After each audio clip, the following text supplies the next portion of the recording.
good afternoon, baseball fans everywhere. Welcome to Black Hills Energy Stadium here in Spearfish, South Dakota. I am Wynn Andrews, your voice of the Sasquatch. So happy for you to be here with me today as we are just a few minutes away. We have experienced plenty of tech issues as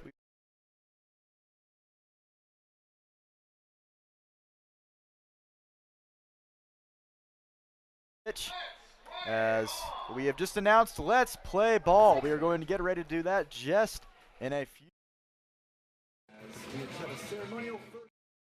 And a great rendition of the national anthem by our friend Trip, who is a son of one of the host families here in Spearfish, and one of my interns is actually living with him this summer. So great job, Trip. As we are now just a few moments away, Connor Jones has taken the mound for the Sasquatch. As we are going to get through these lineups in just a few minutes. We apologize for the late notice, and for the Casper Horseheads starting out right now, we're going to go ahead and get into this lineup. Leading off, number 4, the center fielder Tucker Rowe. Batting second, number 14, the DH Hillman Truss. Batting third, number 40, the third baseman Braden Morrow. Batting cleanup, number 20, the first baseman Bradley Fleener. Batting fifth, number 27, the left fielder Kenny Garcia. Batting sixth and catching tonight, number 23, Logan Conklin. Batting seventh, number 2, right fielder Deshaun Thomas. Batting eighth, number 10, the second baseman Nick Chasey. And rounding out this order tonight for the Casper Horseheads, number 6, the shortstop Chris Burke. Pitching for Casper tonight is number 32, Brady Nelson. As Connor Jones, number 22, the Sasquatch pitcher, ready to face off against the leadoff hitter tonight for the Horseheads. We'll be ready for first pitch in just a moment as we will get into the Spearfish offensive side in the bottom of the first. But for now, we're going to go ahead and dip right into action as it is a beautiful night for baseball here in Spearfish. It is beautiful Tuesday afternoon, 6:34, now 6:35 on the dot. As we are nearing first pitch, just a few moments away. Tucker Rowe is getting ready to step into the box. As we are doing little rock, paper, scissors here, and Griffin Sheeran down the first base line is able to win that fight. So that always means something good. Not really sure what it means exactly, but we do that a lot. And the last 2 times that we've played rock, paper, scissors against the Horseheads before the games, we've won both of the matchups. So take with that as you will as Connor Jones fires that first pitch out of the zone for ball 1. And we are officially underway. As the 1-0 now pitched to Tucker Rowe. 2 balls, no strikes. We welcome you back here. It has been almost a week since we've had our last home game against none other than the Casper Horseheads. We had a 2-game set exactly a week ago. And after the Horseheads came into town trying to prove something, they won game 1 of the matchup, 7-6. And that was going to be a 4-pitch walk there to start this one for him, Connor Jones. Tucker Rowe easily takes first base. He'll happily take a leadoff walk. As now this brings up Hillman Truss, the designated hitter. But as I was saying, in game 2 of that 2-game set last week, the Squatch fired back the next night and won that one in very convincing fashion. So we evened up the mini-series before taking our momentum on the road against the Western Nebraska Pioneers all the way in Gearing, Nebraska. And unfortunately, that momentum did not last for long. The Pioneers took the first 4 games of that series. It was a 5-game set, which is never easy for any traveling team. It is a grind to say the least. But the Pioneers took the first 4 games before the Squatch won game 5, which was game 2 of a doubleheader Sunday afternoon in extra innings. So not necessarily what the Sasquatch had in mind as they were trying to get their way back into this second half division race, trying to push their way into the playoffs. We hope they can. As that was a swing and a miss from Truss. A 1-2 count. 1 on, nobody out. We'll see if Connor can fire back after the leadoff walk. The 1-2 is low. count runs even.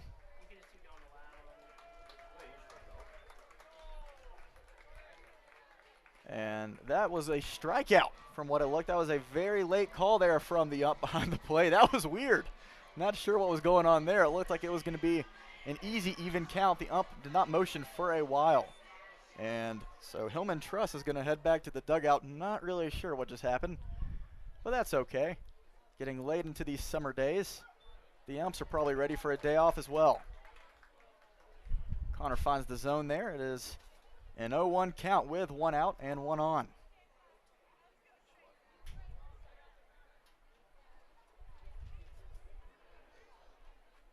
And now a swing and a miss from Braden Morrow, the third baseman, batting third.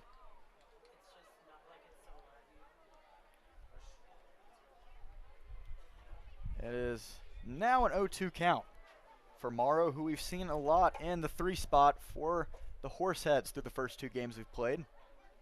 And the pitch, and that one is going to be lined into right field. That one takes a tricky hop. Trey Vorwald has to try to field it cleanly, gets behind him. He has to race backwards, and they're going to send the runner around from third. He is going to score, and that is an early 1-0 lead.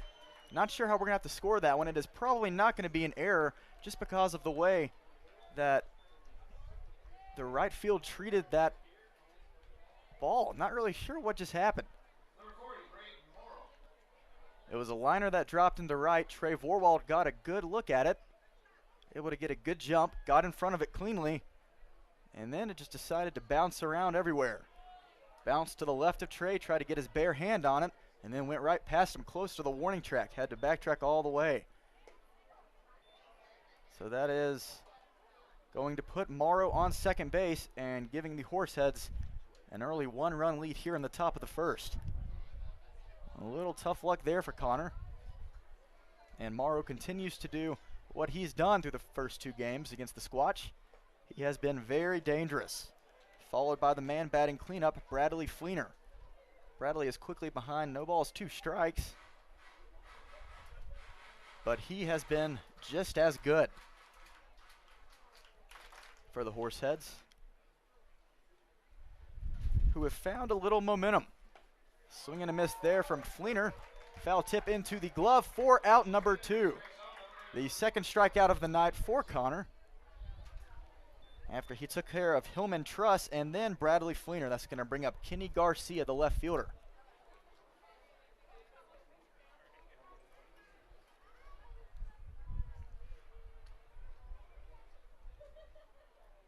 And that one is going to be fouled gently right back next to protective netting. And hopefully everybody is okay in the crowd.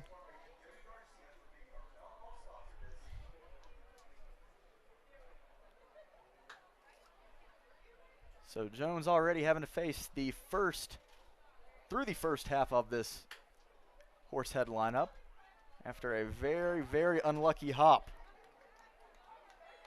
of a shot that landed into right field off the bat of Braden Morrow. But Connor wanting to keep it right here. Doesn't want to give up any more runs.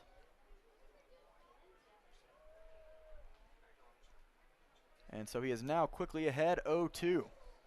We'd like to see a result like we just saw off of Bradley Fleener. Strikeouts are always fun, the 0-2. And that one is going to be grounded foul down third baseline. Bailey Bordas manning the hot corner tonight for your Sasquatch. Always love seeing him, as he is a great defensive infielder. Spoke with him earlier. He said that he always just loves playing third more than anything else. We've seen him at short some. We've seen him at second base plenty of times throughout the regular season, but he feels most comfortable over at the hot corner. And we feel comfortable with him there too.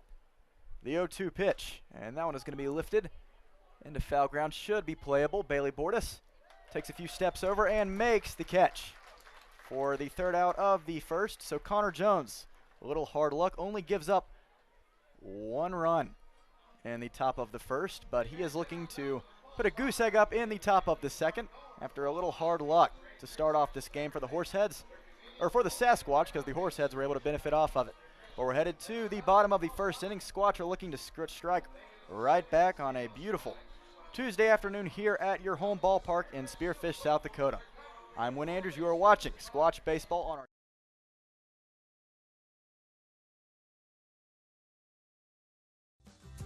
When you venture to Spearfish in the Black Hills of South Dakota, you'll find rugged hiking and biking trails, extreme rock climbs, and views that will take your breath away. Plan a Spearfish vacation and come find your adventure. Spearfish, my great place in South Dakota.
And welcome back here in the bottom of the first inning as the Squatch are facing off in game 1 of 2 on this mini home set against the Casper Horseheads.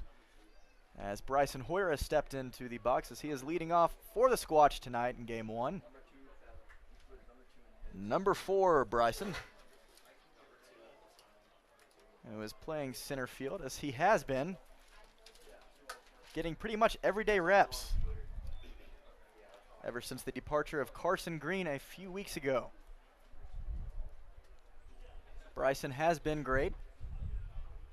He and Carson played a bunch of games alternating every once in a while, and now he has been given the responsibility of manning center field most of the time. So a great defensive player out in the outfield, but also has been very impressive at the plate as well, as he is now facing off against a man that we're familiar with, number 32, Brady Nelson on the mound. Big cut there from Bryson for strike 2.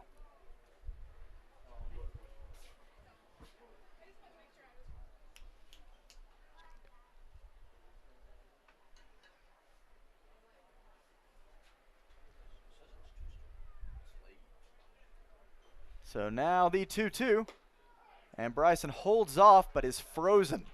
Can't pull the trigger on that one, and that is going to be the first strikeout of the night and the first out of the night for the Sasquatch. Brady Nelson able to take care of Hoyer, sits him down, and that is going to bring up Gabe Springer, batting second tonight. We've loved seeing Gabe wherever he might play. Kind of jumps around, bounces around from every part of this lineup. Looking to get some offense going against Nelson, who has, I would say, probably struggled throughout a remainder of this season, but has, if anything like his last start, has begun to come around. He has had a 1-3 record with a 13.50 ERA, as Gabe's going to send that one out right to Tucker Rowe in center field for out number 2. A shallow fly ball off the bat of Gabe Springer for out number 2. And now Brady Nelson faces off against Harrison Clark batting third, the first baseman. We want Nelson to run up this pitch count if we can. But a 13.50 ERA through his first 5 starts for the Horseheads. Tonight is that 6th start on the mound. Nelson's last start was actually last week against none other than your Sasquatch in Game 1. He went 5 innings, giving up 4 earned runs on 5 hits in that 7-6 victory for Casper. As he had a few tough appearances out of the bullpen before that start. But so far he is pitching with confidence to the first 3 batters. Big swing there from Harrison as he circles around. Count runs 1-1 with 2 outs and nobody on.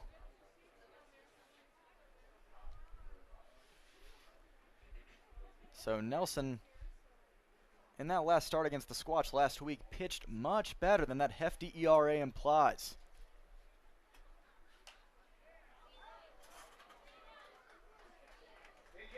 And that one is fouled off. Harrison is going to take another lap. Clear his head. And folks, we do apologize. We're glad that you're here with us tonight, but we do apologize for a few technical difficulties here and there. Our center field camera has been lagging, as our software tends to do every once in a while during the hot summer heat. But we thank you for joining us, and we hope to get that center field camera back to you as soon as possible. And we hope that the camera quality quits lagging as Harrison Clark, frozen on strikes there, called out, and he heads back to the dugout for out number 3. Wow, so 2 strikeouts there from Brady Nelson to start his night. And a scoreless bottom of the first as we head to the top of the second. The Horseheads on top, 1-0. We'll be right back with you on the Sasquatch YouTube channel.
And welcome back here to the top of the second inning. Connor Jones back on the mound for another inning of work. In the first, he gave up 1 run.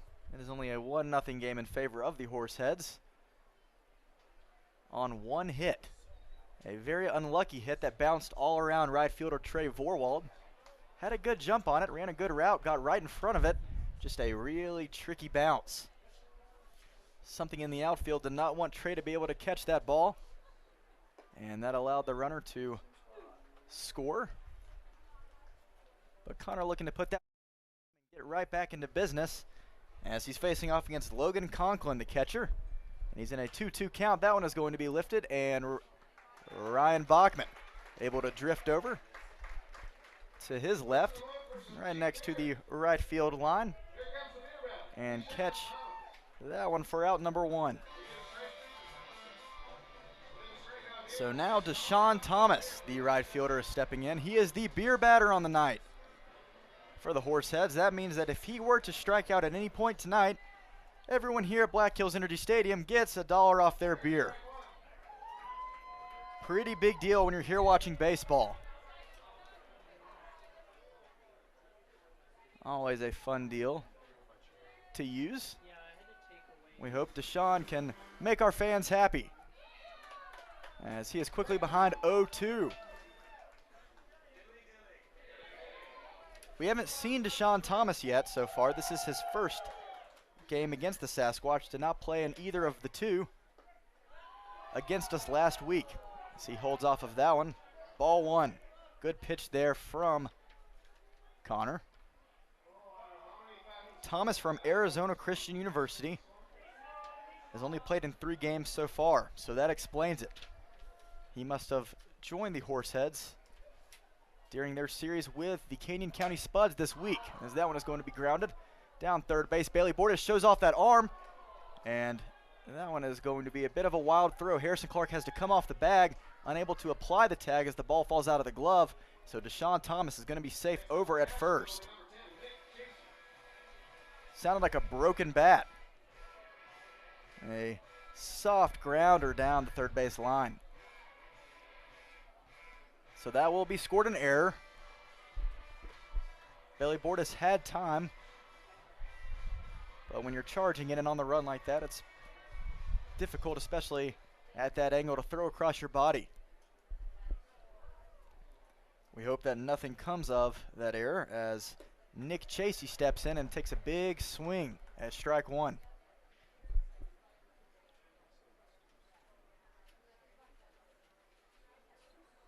We do appreciate your patience today, as I, alongside Patrick Hennessy, our video guy in the booth, he is having a tough day so far, trying to control all our software that is lagging / overheating / doing whatever it wants to. Has a mind of its own tonight, as there is going to be a steal attempt there, and Deshaun Thomas is able to reach safely. He will take second base on the first stolen bag of the night for the Horseheads.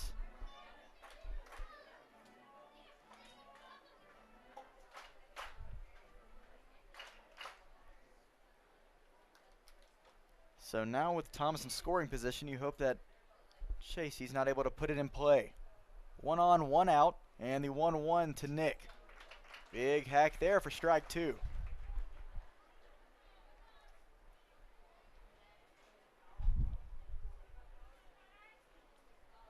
Talking to Connor earlier, he is really just trying to pitch backwards, as he has in most of his starts this season, focusing on going a lot more off speed and breaking balls throughout the beginning of his counts.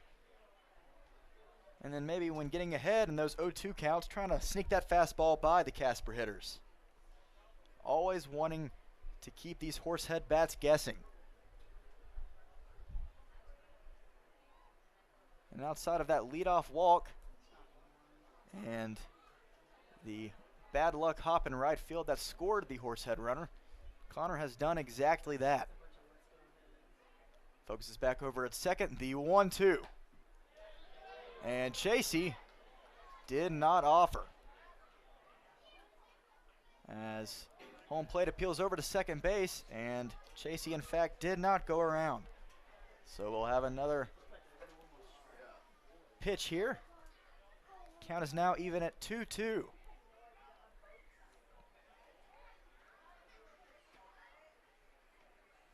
So we'll see what Connor throws him here. It's going to be low in the dirt. And Deshaun Thomas has pretty good lead off of the second base bag. And Drew Biggerstaff behind the plate. And is keeping a good eye on Deshaun.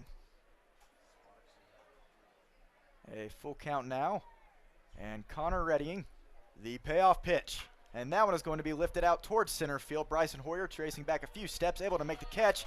And Deshaun is going to tag, and he is going to make his way to third base. So Chasey puts it in play deep enough to allow Deshaun the tag from second to third. And now with 2 outs and a runner on third base, Chris Burke, the 9-hole hitter, is stepping in as the last hope for the Horseheads to score here in the second inning. We hope that's the case.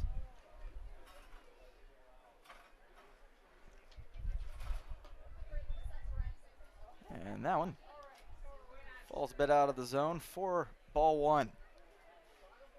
Connor from Circleville, Ohio, plays at Capital University. He has been great for the Sasquatch, a much-needed starter in a rotation that has seen a lot of changes throughout this summer season. In his last start against the Pioneers in Game 1 last week, went 6 innings of 3-run ball, striking out 6 Pioneer batters. And now the 2-0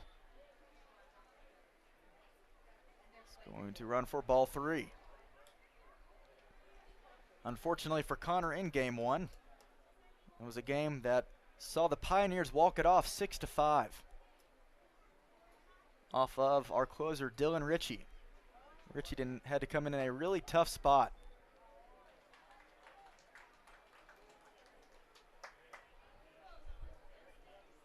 Connor fired that last pitch in for a strike. 3 balls, 1 strike, and a runner on third base with 2 outs. See if Jones can catch up. And he is unable to, as that is going to be a 2-out walk. Now the lineup card rolls over. Not the batter that you're wanting to see. Tucker Rose stepping back in to try to give Casper another scoring opportunity.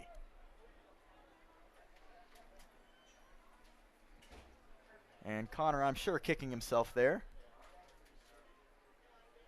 He's done a great job in terms of walks,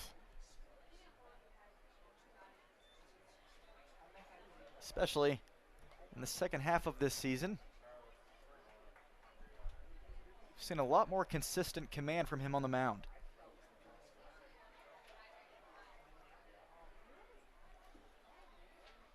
And Chris Burke is going to easily steal second base. Had a good jump off of first and was halfway there before the ball even got in the glove of Biggerstaff.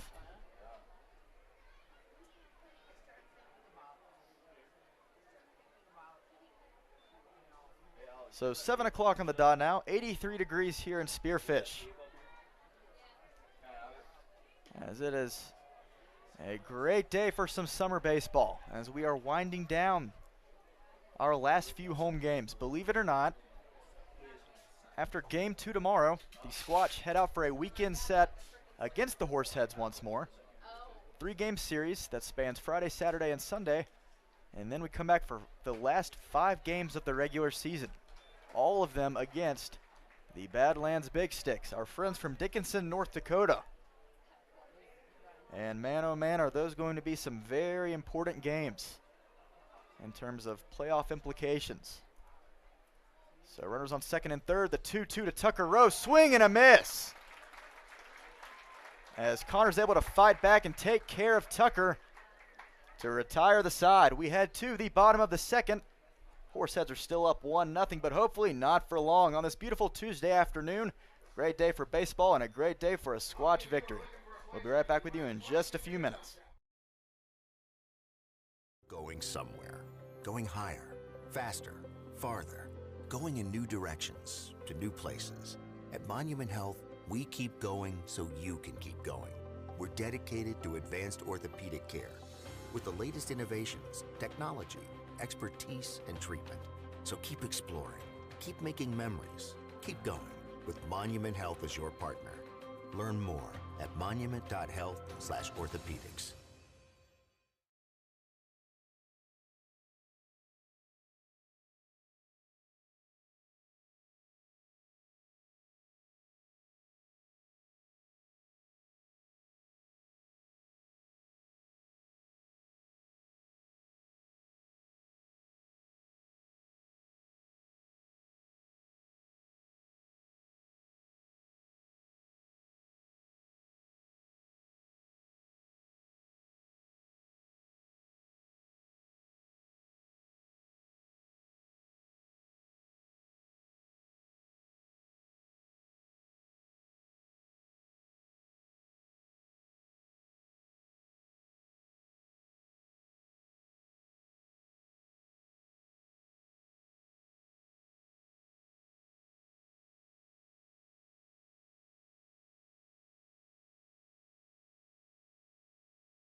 So the heart of the order now stepping in for your Spearfish Sasquatch early on in this one. The bottom of the second inning. Squatch are only down by 1 run. Easily able to overcome as Brady Nelson, the Horsehead pitcher, able to retire the Squatch in order in the bottom of the first. And now that brings up Nicky Winterstein. As Nelson fires that fastball in there for strike 1. Winterstein followed by Ryan Bachman and Bailey Bordas in the 6th hole. Hoping to get this offense going.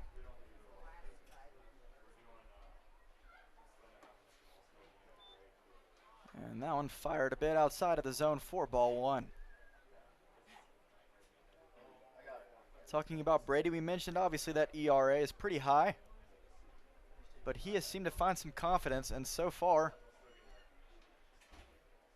after his last start last week against us, and then tonight, very early on obviously, but the first inning seemed like he was just as comfortable as ever on the mound, striking out 2 and having a very economical first inning. And he is quickly ahead of Nicky, 1-2.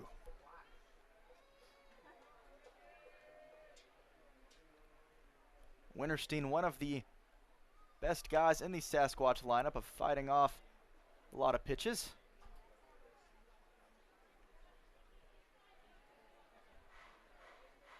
Had a very impressive 12th pitch at bat against a Pioneer pitcher just a few nights ago.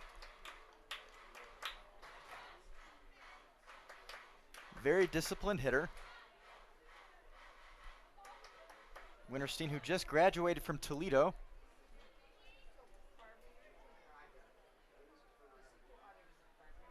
You can tell with a beard like his, he is a seasoned veteran at the plate. And that one is going to be grounded sharply. The shortstop able to glove it cleanly, and the throw across is not going to be in time. It was in time, but it was a bit of a wild throw. Drew the first baseman off the bag, and Nicky's able to reach safely. So that is going to be a leadoff base runner in the form of Winterstein. That's going to bring up Ryan Bachman. The best possible time to do so. That will be scored as a hit. As a bit of a toss-up there, but it was very hard. Very difficult play for Chris Burke to try to make. Hit hard, took a bit of a tricky hop. And Bachman is going to send that one into left field, and that one is not going to be hit hard enough. Hit directly to Kenny Garcia for out number 1. We've seen a few liners into the outfield, but a couple of them have just had a little too much air under them.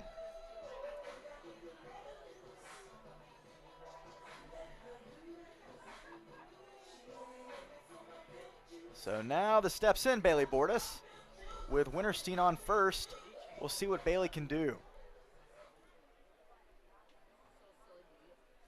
Bordas, who has found himself in a very important part of this Sasquatch order, as Winterstein's going to try to steal second, and he is going to easily.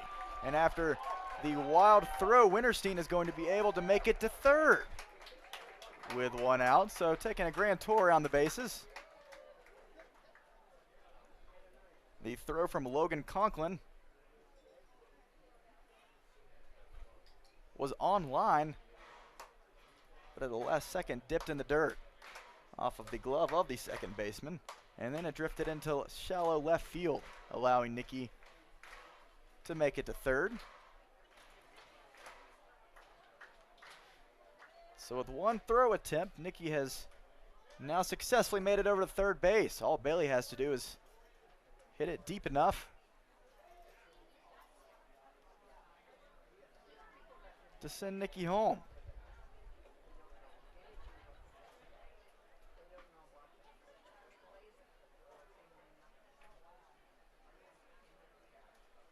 The 1-0 count now to Bailey, and he is going to send that one into left center, And it is going to drop over the head of the left fielder. He's able to make the grab, but not before Nikki Winterstein scores from third easily.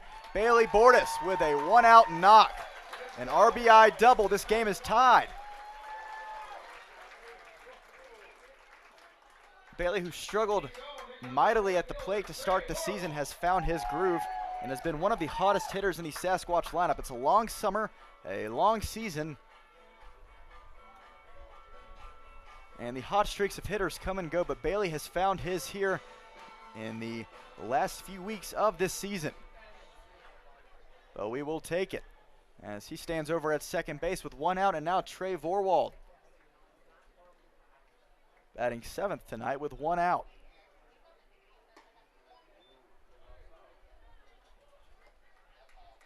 And that one misses for ball one.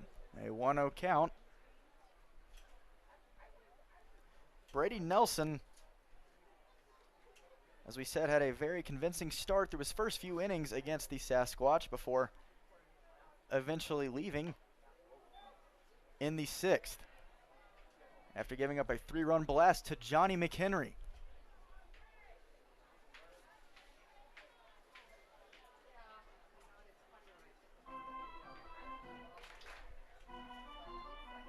So the Sasquatch struggled, took a little bit for them to catch up to what Nelson was throwing in that first game, but so far here in the second, they seem to remember. And they're catching up to what Brady has up his sleeve. That one is going to be lined into center field, and Bailey is going to be held up over at third base. Runners on the corners now, still one out. Great job from Trey to put it in play.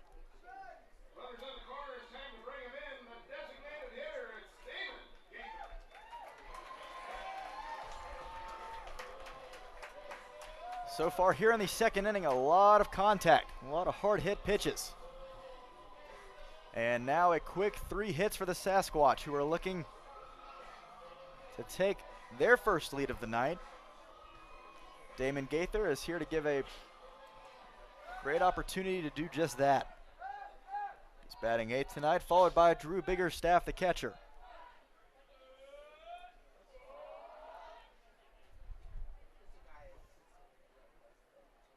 And the pitch, and that was going to be lined up the middle as well.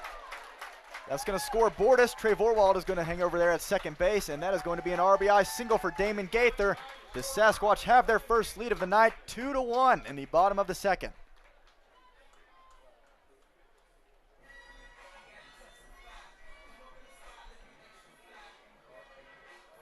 So that's more like it.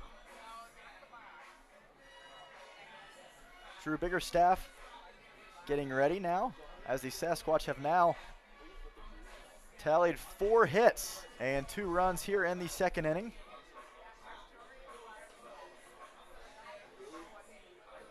These are very important games for the Sasquatch. Need we remind you, every game matters, as we only have 10 more games. This is game 1 of 10 left in this regular season, as the season's action concludes on July 30th, and the postseason begins right on July 31st. Game 1 of each division's matchup.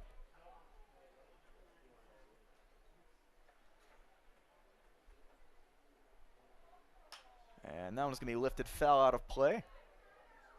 Only 4 teams make it into the postseason, and the Squatch are trying to be one of them.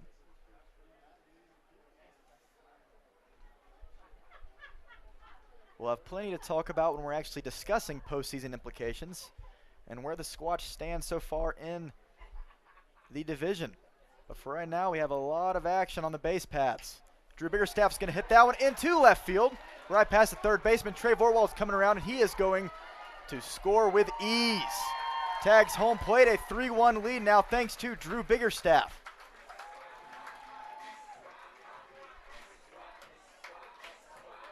A leadoff hit for Nikki Winterstein, followed by an RBI double from Bailey Bordas, and an RBI single from Trey Vorwald.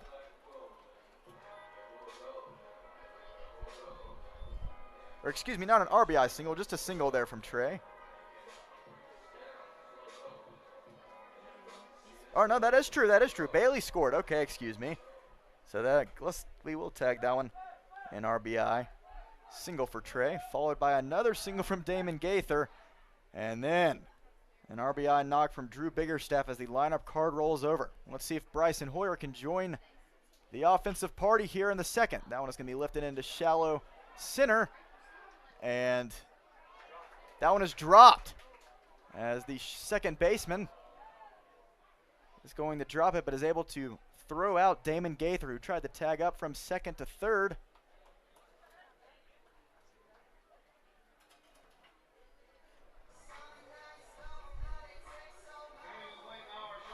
And while it seemed like a bit of a disastrous play there from the second baseman who dropped the ball, it worked out in their favor. Damon Gaither was unsure whether or not that one was going to drop and didn't have much time to head from second to third. And a heads-up throw there from Nick Chasey to Braden Morrow over at third.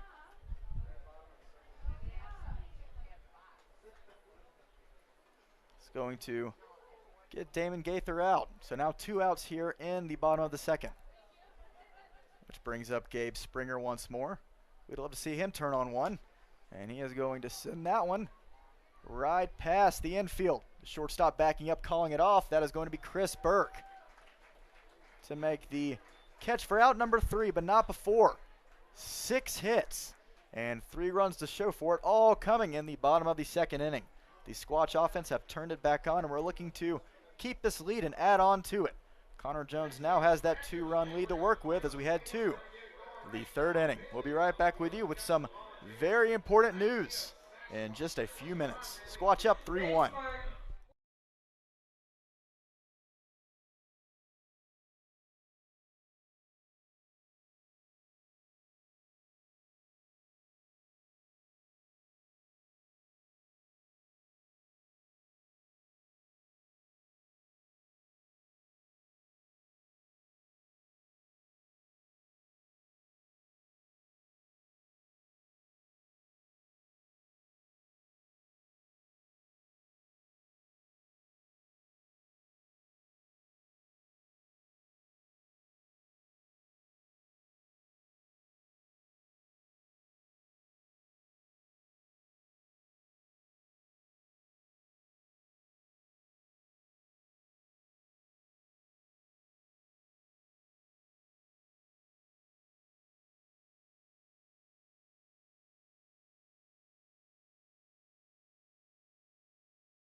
Back here at Black Hills Energy Stadium to start off the top of the third inning. We have a great crowd tonight on this Tuesday evening, as it is Rancher Night here in game 1 of 2 against the Horseheads, as we are giving special recognition to all of the many ranchers that live around the Spearfish area, and a great turnout tonight. Very happy to see everybody. And to celebrate that, we've given out actually a free hamburger to the first 100 folks that came in through the gates tonight. And a lot of people wanted a free hamburger, as we had people stepping in an hour before first pitch.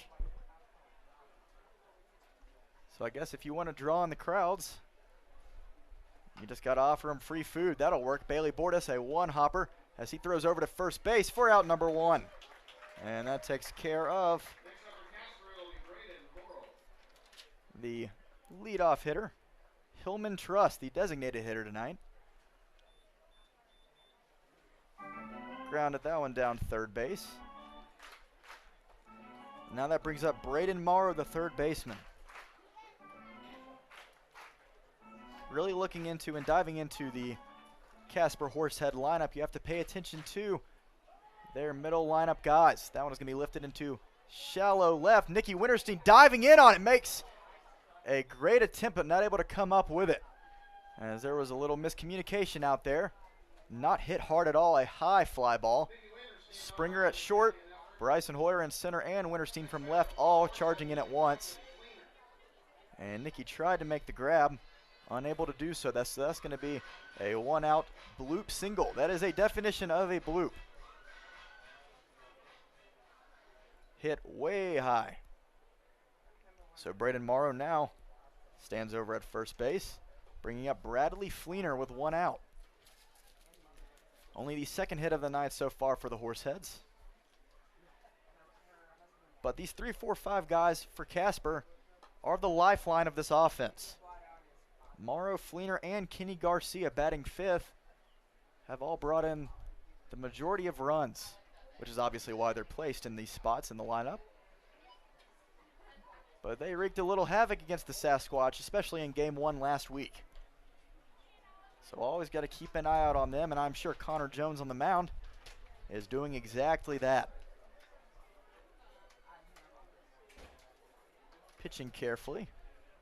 Both of the hits that he's given up, that last one being a bloop shot, but the first one of the night was lined into right field, a tricky hop off of the glove of Trey Vorwald. He had to race back near the warning track to try to track it down. And that scored the sole run so far for the Horseheads. We hope that's all they have, as Fleener is now in a 1-2 count, and that one's going to be lined directly to Ryan Bachman, a tricky one hop. He might be able to turn a double play. He is not going to be able to, but he gets the force out over at second base. A lined one hopper. Ryan Bachman able to keep that one in front of him. Sacrifices his body there to keep it in front of him. Off of his glove, able to feed it over to Springer for out number 2. So Bradley Fleener reaches first.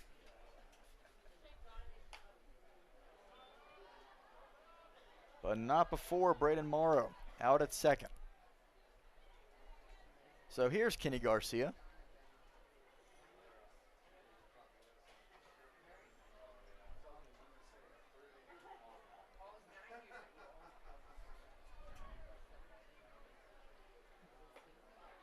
And the pitch, it weaves into the zone for strike 2. Connor quickly ahead, no balls, 2 strikes.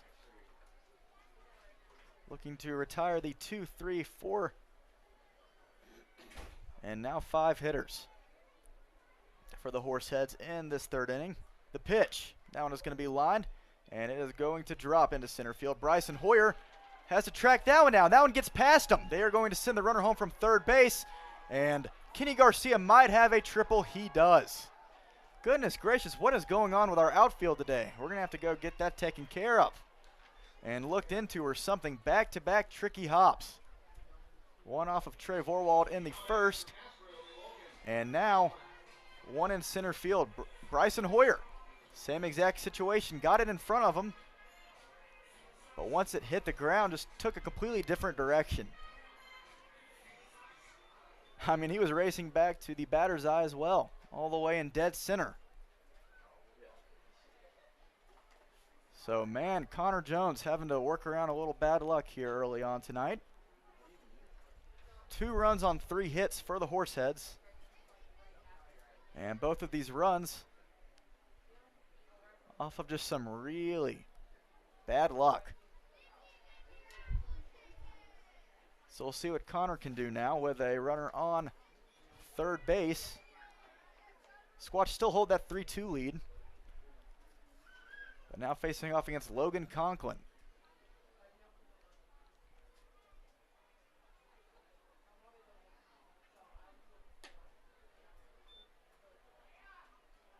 As the wind is playing a major factor tonight, it is definitely a windy night. One of the windiest we've had so far this summer. But we will take it. No complaining about it. 2-1. Outside for now. 3-1 count. 2 outs and Kenny Garcia over at third base. Not a cloud in the sky. The weather has certainly cleared up in the month of July. A 3-1, and that is going to hit Logan Conklin. So now runners on the corners after the hit by pitch. Connor Jones is trying to attack inside, not that far inside, he knows that. But the inning will continue as it brings up Deshaun Thomas, the right fielder.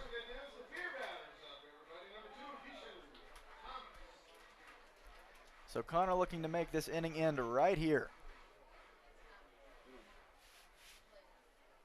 Doesn't want to surrender that lead. The pitch to Thomas, way outside. Great job from Biggerstaff to reach out and keep that one in front of him.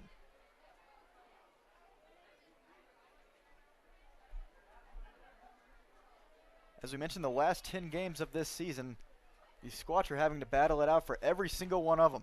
That one is going to be grounded softly, just foul down third base line. Bailey Bordas throws it back to Connor. So 2 here tonight and tomorrow before the Squatch saddle up and head over to the Horseheads in Casper, Wyoming for a 3-game set over the weekend before coming back for the last 5 against the Big Sticks. All at home. A very big situation. Squatch have to fight every game to get into the playoffs as Trey Vorwald is able to catch that one for out number 3 over in right field. So a bad luck run crosses for the Horseheads. Their second of the night as Connor Jones able to get out of it. Still with the lead, we head to the bottom of the third. Squatch on top 3-2. We will not mind some insurance. We'll be right back with you on this Tuesday evening.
The 3-4-5 hitters due up here in the bottom of the third inning. The Horseheads pulled across 1 run in the top of the inning. Squatch looking to do more of the same here in the bottom as Harrison Clark steps in, followed by Winterstein and Ryan Bachman.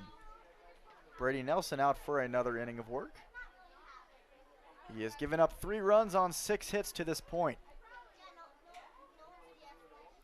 as the Squatch have figured it out a little faster today.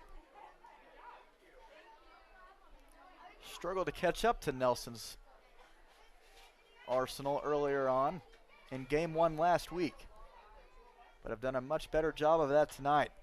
Harrison Clark fouls that one off right into the Sasquatch bullpen.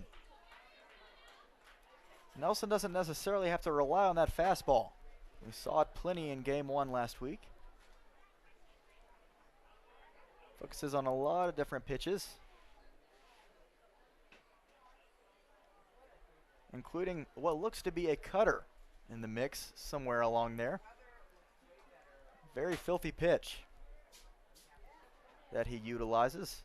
The 0-2, and Harrison is going to lift that one into right field, shallow, and Deshaun Thomas is going to make the grab right past the first base bag. He had to cover a lot of ground, but able to do so for out number 1. Harrison Clark retired. That brings up Nicky, the catalyst that started off the big 3-run second inning just a few moments ago, as Nicky got the first hit of the night for the Sasquatch, and 5 more hits followed, along with 3 runs, Nicky being one of them. So we'll see if we can do more of that right here. We are so glad to be back in the confines of Black Hills Energy Stadium. Always nice to have these home games. It was a long time without a home game, it just felt. Especially last week, as the Squatch spent 5 games in Gearing, Nebraska against the Western Nebraska Pioneers.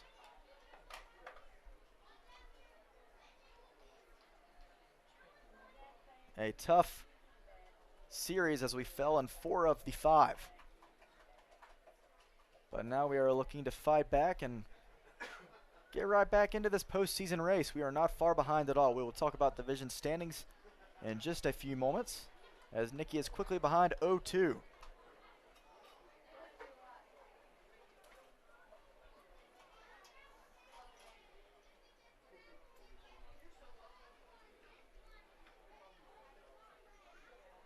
As the wind has died down just a little, the 0-2, Nicky's able to put it in play, and that one's going to get past the shortstop. The second hit of the night for Nicky, and we are right back where we started in the second. We will not mind if we see similar results. A 1-out single there from Nicky, shoots it right past the shortstop. And bringing right back around, Ryan Bachman.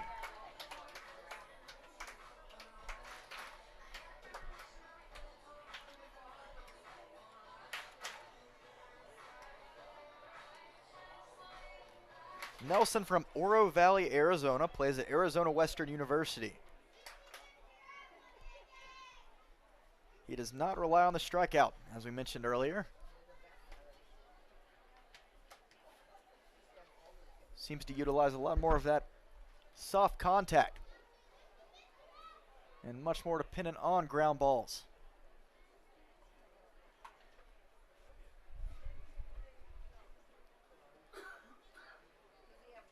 Does not walk a lot of guys either. Always stays around the strike zone. He has not had a bad night of pitching. The Squatch have just had, so far to this point, a bit of a better piece of hitting.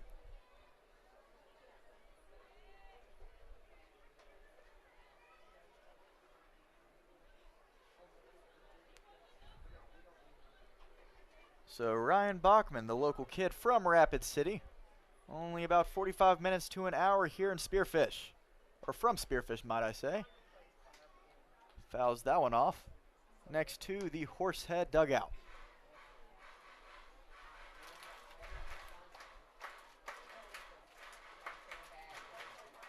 Nelson getting ready to work on his 38th pitch.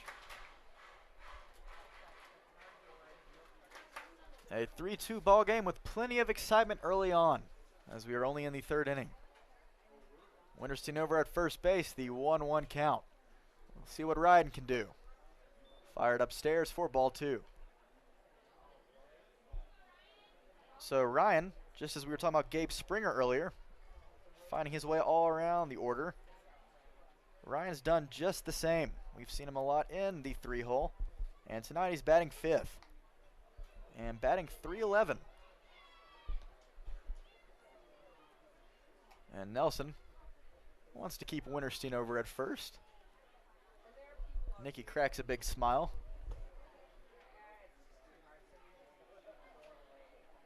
You just have to love what happens in summer ball. Even through all the midst of the competition, everyone's out there just having a good time. The 2-1. Swing and a miss. Big cut there from Ryan. Count runs even. Ryan is not one to strike out much at all.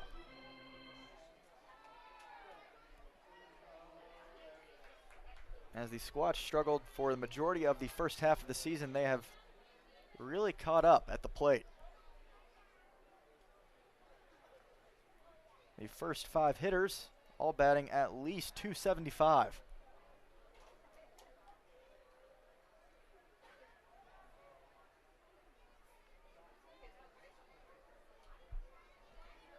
But Ryan looking to get his night going. Flew out in that second inning for the first out, and is now wrapped in a 2-2 count. And Nelson's pitch fouled off once more.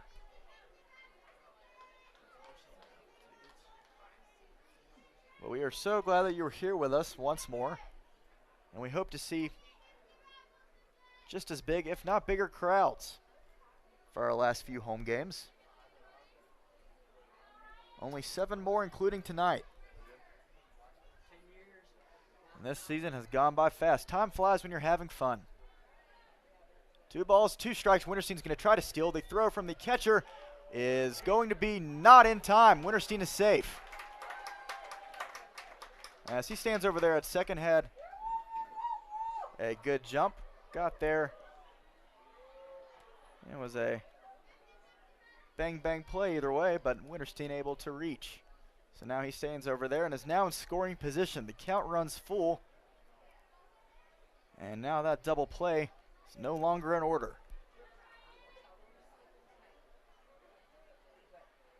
And with a pitcher like Nelson, who gets a lot of ground balls, that is not good news. The pitch, and Bachman is going to put that one in play past the shortstop again. Drifts into shallow left. Winterstein's all he's able to do is just take third base. Jogs over there. Now runners on the corners as the Squatch are looking to add on to this 1-run lead. And Bailey Bordas is the man to do so. An RBI double in that second inning. Got the Squatch night started, scoring Winterstein. And then Bailey eventually came around after an RBI knock from Trey Vorwald. It's looking like a little bit of deja vu. We hope that's the case. Only an inning later. And Bordas is going to send that one down the right field line. And Thomas able to catch it right next to the wall. And Winterstein's going to try to tag, and he will. That one gets past the catcher. And a double steal there. Ryan Bogman takes second base. Winterstein able to go home. So we get that run right back. It is a 4-2 ball game. Squatch up by 2 once more.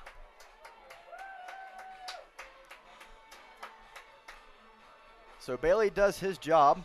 Was not necessarily what he was looking to do, but he hit it far and deep enough to challenge the arm of Deshaun Thomas and right. And smart base running there from Nicky to bust it home. So now Bachman over there at second base, and Trey Vorwald steps in with 2 outs.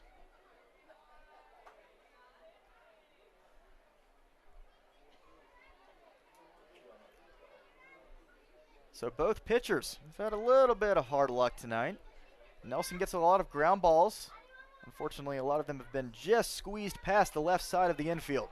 And that one is going to be fouled back and playable for the catcher, Logan Baskin, who takes that one for out number 3. Able to glove it, and that's going to end the inning, but not before the Squatch pull one more across. As we have one of those retaliation innings. The Horseheads get one in the 3rd, and so do we. We head to the top of the 4th inning with a 2-run lead. It's a 4-2 ball game, as we'll have a special guest in the booth in just a few moments. Very excited to have him join us, as we have some breaking news coming live to you from Spearfish, South Dakota. We'll be right back with him in just a few moments. You are watching the Sasquatch live stream on YouTube. We keep going so you can keep going. With advanced orthopedic care, technology, innovations, and treatment. So keep exploring, keep making memories, keep going with Monument Health as your partner.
First pitch underway now from Connor Jones here in the top of the 4th inning. He has a 4-2 lead and looking to preserve that right here as he faces off against the Horsehead hitter, Nick Chasey. The 8-9-1 guy's up now for Casper.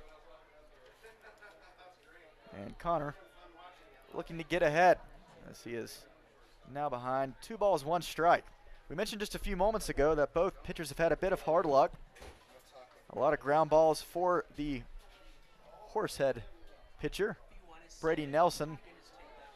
But the Squatch have still been able to find gaps and put it in play, getting just enough off the barrel. Whereas Connor Jones, both of the runs that he has given up have been off of tricky hops in the outfield that have gotten past Bryson Hoyer and Trey Vorwald respectively. But it's baseball. Crazy things happen all the time. And Connor now with the full count pitch is going to ring up. Chasey for out number 1. Fired right down the middle, and Nick had no answer for it. And he knew he was out, heads back to the dugout. A great pitch there from Connor Jones. For out number 1, and now that's going to bring up Chris Burke in a 4-2 ball game as he is the 9-hole hitter. So we're looking now at the defense surrounding. We were never able to get into the lineups officially because of the technical difficulties earlier on. So let's go ahead and look in to the Sasquatch defense in game 1. Backing up Connor Jones, we have Winterstein in left, Bryson Hoyer in center, and Trey Vorwald in right. And on the infield D, we have Harrison Clark over at first, Ryan Bachman at second, Gabe Springer at shortstop, and Bailey Bordas at the hot corner with Drew Biggerstaff behind the plate. As it is a 2-1 count, and Connor Jones is ready to fire. Swing and a miss there. Big cut from Chris Burke. So with Gabe Springer over at shortstop, you might be wondering, hey, that's interesting. I've seen Gabe there maybe once or twice this season, but who's usually starting there? Well, usually that's the place of the normal everyday starting guy, Johnny McHenry. One of our best defensive players, if not our best, as Bailey's going to get a 1-hop and throw over to first in time for out number 2. Quick 2 outs. So you might be wondering, where is Johnny tonight? Well, Johnny is in fact with us in the booth for a very specific reason, and that is because Johnny is joining us for his last night in Black Hills Energy Stadium as his last day as a Sasquatch, because Johnny, we're very glad you're here with us, but you're about to turn over from a Sasquatch to a national. Is that correct? Are we right about that? Yes, sir, that is correct. I am very excited, and it's just been a dream come true today. Looking forward to it. That's exciting. Well, obviously, I did not give that, proper enough celebration, just in the fact that Johnny McHenry has signed with the Washington Nationals today, as that one was going to be lifted into left center. Bryson Hoyer able to track it down just in time. But we have Johnny with us in the booth to talk more about that journey, as he has spent his last 2 seasons with us in Spearfish and now starts a whole new journey with the Washington Nationals. A very exciting day as the draft just finished today. We'll have a lot to talk about in just a few moments. But for right now, Connor Jones able to retire the 8-9-1 guys in order as we head to the bottom of the 4th inning. Squatch on top, 4-2. With the area's only ROSA robot, Monument Health offers a more personalized and precise procedure, customized for your anatomy. Get going with Monument Health, your partner for advanced orthopedic care.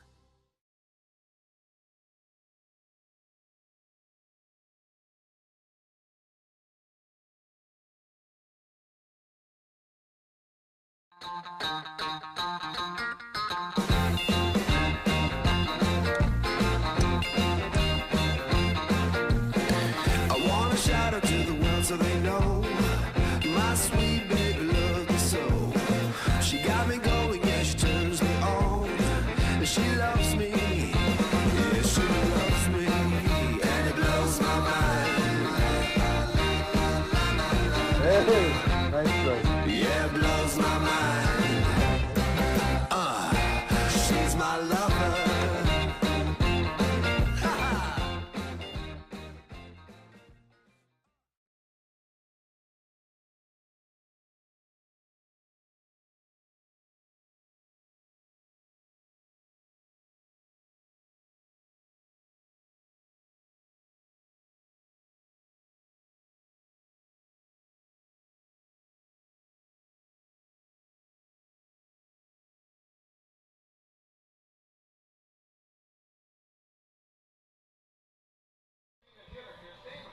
So stepping back in here in the bottom of the 4th inning.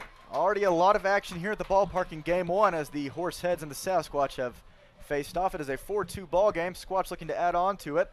And just outside of the game, there's plenty of action going on today as well, just around the stadium, as I'm Win Andrews alongside Johnny McHenry, a man that you might recognize all the time, our pretty much everyday shortstop, as unfortunately that will be coming to an end today, as he has now found a new home, and that is going to be with the Washington Nationals organization. McHenry just signed with the Nationals earlier on today. Johnny, just kind of run me through your emotions right now, like how you're feeling being in this situation, and run me through more kind of the process of your day, knowing that this was the last day of the draft and how everything was working out for you. Yeah, so today's actually been an emotional roller coaster. My emotions right now are just pure excitement. As I'm sure you could tell, as you would know. I came to give you a big hug earlier, so we celebrated. That one's going to be a one-hopper, and Damon Gaither is going to be. It's just been a day I've been looking forward to since, as long as I can remember, since I was probably, 5 years old or could even pick up a bat. And, just pure excitement, pure joy, and I'm looking forward to the ride that's ahead. And, I'm prepared for it, and like I said, I'm just excited to see what's next. So you're just sitting there this afternoon, obviously understanding everything that's going on. What was your mind like, understanding that you've been in contact with the Nationals organization throughout this time? They've been really looking out to you, watching everything that you've been doing. You have a lot of accolades to show for it. What was kind of the roller coaster feeling this afternoon, just understanding what's going to be next for me? Yeah, so I've been in contact with the Nationals since about October, and they've come and watched me play. They've been contacting me for a while, and today when the draft, and obviously it was the last day, but I had a pretty good feeling going into the day that something was going to happen, just a matter of when, and it did, and the rest is history, really. That's about all she wrote, yeah. Yeah, I didn't technically go in the rounds of the draft. I was drafted, or I was signed after the draft happened. Right. But I think they gave me a good enough deal, and it was where I wanted to be, and now I'm just excited for my next steps. Absolutely. With a ceiling like yours, why not? They want to make an offer, and they want to get you in their system as soon as possible. They must have been watching our Spearfish Sasquatch live streams. Yeah. That must have been what it is. Yeah, they're definitely watching.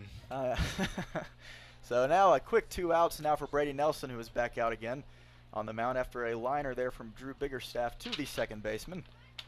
So obviously this is going to be the last game for Johnny with us, as he is not playing tonight. He is taking his time, saying goodbye to all the teammates and just kind of soaking it all in, I'm sure. Obviously excited is probably your #1 word to describe your day, but if you had to find another adjective, what would it be? Oh, man. Fun questions here in the booth. That's going to be a tough one. You seem a little, you know, there's been a lot going on. You said a lot of mixed emotions. I just kind of wanted to know, will it be a word that accurately describes it? I guess excitement, and then I don't know when I can't answer that question because excitement is my #1 feeling right now. Okay. That's okay. You know, my mind's just been racing all day. There's been so many things going on, and like I said, I didn't technically go in the round, so there's a bit of nervousness going in after the draft ended. And but once I got that call, it all went away. So I guess relieved would be another word to describe my emotions. Just relieved and excited. And, like I said, it's where I want to be, and it's where I want to take my career. So. Absolutely, and it's, you know, it's a really cool thing being able to be able to talk to you. I remember during the Fremont series earlier this season, just a couple of weeks ago, it felt like, honestly, you know, being able to talk about where you wanted to see yourself when you returned in the fall, and you know, you'll be finding yourself headed south. Yep. Way south to Florida. Country. Yes, sir. And it's going to be a bit of a trek all the way from Cali. I tell you what, California guy making his way coast to coast. All the way to the south. You'll be close to me, Johnny. Hey, there we go. And that one is going to be a shallow pop, and the shortstop, Chris Burke, able to make a last-minute adjustment and falls over but makes the grab for out #3. So both pitchers have settled in here, but still a 2-run lead now for the Sasquatch as we head to the top of the 5th. Connor Jones looking to go deep in tonight's game, and a much-needed spot for this pitching rotation that has seen a lot of changes here and there. Connor looking to battle through. We head to the top of the 5th. I'm here alongside Johnny McHenry with a lot more to talk about his day and his trip, headed to be a Washington National. We'll be back with you in just a little bit.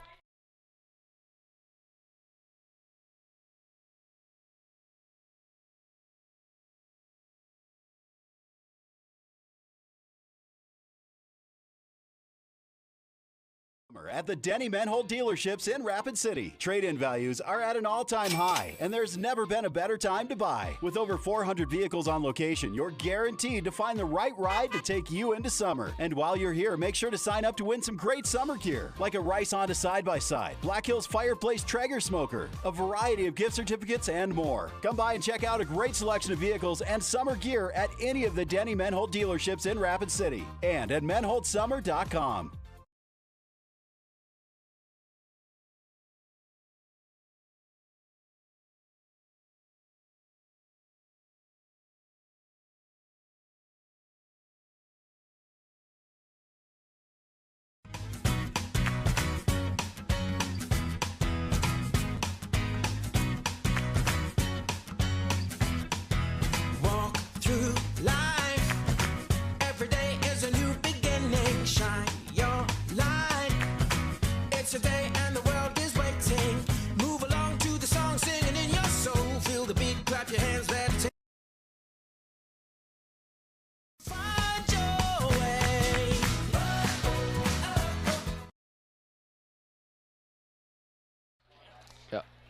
And back here in the top of the 5th inning, Squatch hold that 2-run. Looking to hold on to it. Connor Jones back on the mound, as I am joined alongside Johnny McHenry, as that is going to be a grounder. Gabe Springer charging. The shortstop throws over to Clark for out #1. There you go, Johnny. How does it feel watching another guy do your job? Oh, we're in great hands with Gabe out there. We're in great hands with Gabe. Gabe is a field general. He is quickly learning the ways of shortstop. We've seen him all over the place, but he has been great so far. Gabe's been great to watch this summer. He's a very, very mature kid for being an incoming freshman. Absolutely. Going to play at Stanford in the fall with a talent like his. We won't be surprised to see him drafted at some point in our future. No, sir. It's Connor. Wheels that one in there for strike 1. as Connor is facing off against Braden Morrow with 1 out. Bradley Fleener on deck, and Connor quickly ahead 0-2.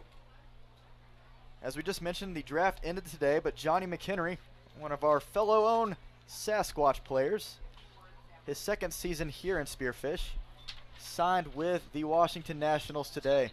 It has been a journey so far for Johnny. He has absolutely earned it. You have grinded to this point, Johnny. We are very proud of you and excited to see all you can do. But we are a little selfish as well because we're upset that you are leaving us starting tomorrow. Springer off his back foot. Makes a throw over to first again. Back-to-back highlight-worthy plays there from Gabe. Yeah, I'm just extremely grateful for this experience in Spearfish. Obviously, I played last year as well. And I mean, these past 2 summers, I think, have been one of the biggest pedestals in my development as a player, especially last summer. I think without last summer, I'm not able to get to some of the places that I was able to go to this year. So I'm grateful for that, and I'm grateful for Eric for allowing me to come out here and having me. And these fans are always great. I think we have the best environment in the Independence League, and so it makes it really easy on us players. Just get to come out here and focus on baseball, and I mean that's what's most important. I've said that a couple of times. Just being able to say that over the radio, I feel like I'm being biased, but when it comes to the guys here, the players, just the atmosphere, day after day, with captains like you on the team, Johnny, you know, coming back for your second year alongside Ryan Bachman and Nikki Winterstein, it just seems like, you know, not a lot of places can compare. No, and I agree. Eric Schmidt, our general manager, obviously one of the most excited guys I've seen today. He was so hyped for you, Johnny. Yeah, he's been great. It's been a whirlwind for you. So do you know any specific details about where you're headed? All you know so far is that you are leaving Spearfish tomorrow. So I leave tomorrow. Get up. Attaboy. And Harrison Clark able to make. Look at that athlete. Yeah, Harrison's going to be talking about that one after the game. We already know. Makes a. Yeah, he's already talking about it right now in the dugout, I guarantee it. Makes a big jump right behind the first base bag and is able to get down for out number 3. As 3 big defensive plays there, 2 from Springer and 1 from Clark, able to close out the 5th inning frame. We head to the bottom of the inning, and the Squatch still have this 2-run lead. Sorry, Johnny, I wish we had a few more extended innings. We're having a lot of interruptions here, but that's all right. We'll talk more in the bottom of the 5th. All right, we'll be right back with you in literally just a few moments.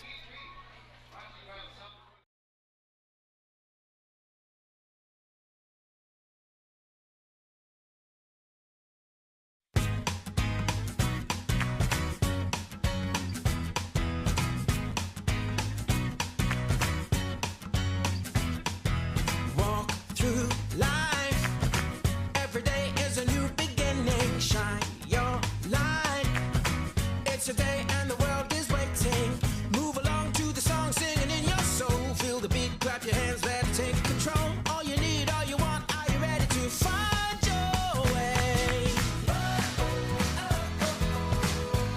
'Cause every day is a new day. And everything's going your way. And you wanna make it last forever. We'll keep it together, 'cause it keeps getting better. Hey, it keeps getting better.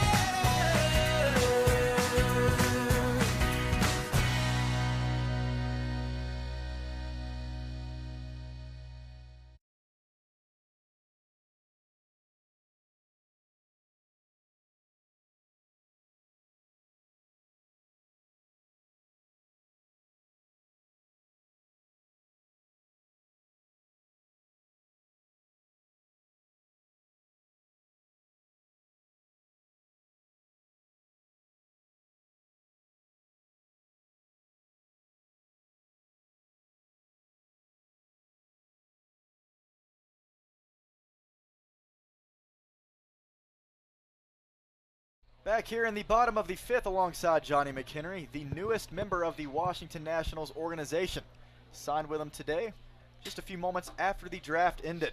It has been a crazy last few days for Johnny, I'm sure, as on the first pitch, Gabe Springer hits one hard over to first base, but a great play from their first baseman, Bradley Fleener, able to dig one out of the dirt for a quick out number 1. So Johnny, we thank you for being here in the booth. We really got to figure this out. We've had to go back and forth between commercial breaks so many times because now it seems, Connor Jones has settled in, and so has Brady Nelson. Yep. Both guys are trying to get their bids to go deep into tonight's game. But we were just talking about more of your travel going into tomorrow. All you know so far is that you are leaving Spearfish by tomorrow. Is that correct? Yes, sir. So I leave Spearfish tomorrow morning, or not tomorrow morning, but tomorrow. And I got to go home. I don't know how much time I have back home, but they're going to book me a flight. I got to fly into Florida. That one is going to be lined directly to Thomas over and right. And that's the worst. Yeah, Barrels number that 2. don't fall. But yeah, so I fly into Florida tomorrow, or not tomorrow. Drive home tomorrow. Fly into Florida sometime later this week or later next week, and sign my contract in Florida. And then who knows what's next. Wow. So you really don't know many specifications outside of, you don't know exactly where you're playing yet either, do you? West Palm Beach is the location of the Nationals facilities. So that's not necessarily a bad place to have to live. I don't think so. Yeah, no. Quick 2 outs here in the 5th. It's funny though, because I'm actually very unfamiliar with basically all of the East Coast. So you're a West Coast guy. So 1, 2, 3 go the Sasquatch here in the 5th. We head to the top of the 6th. Johnny, we're going to have an extended inning, hopefully at some point, because the Squatch are going to put more runs on the board. 4-2 lead. We'll be right back with you in just a few minutes. This game is flying right by.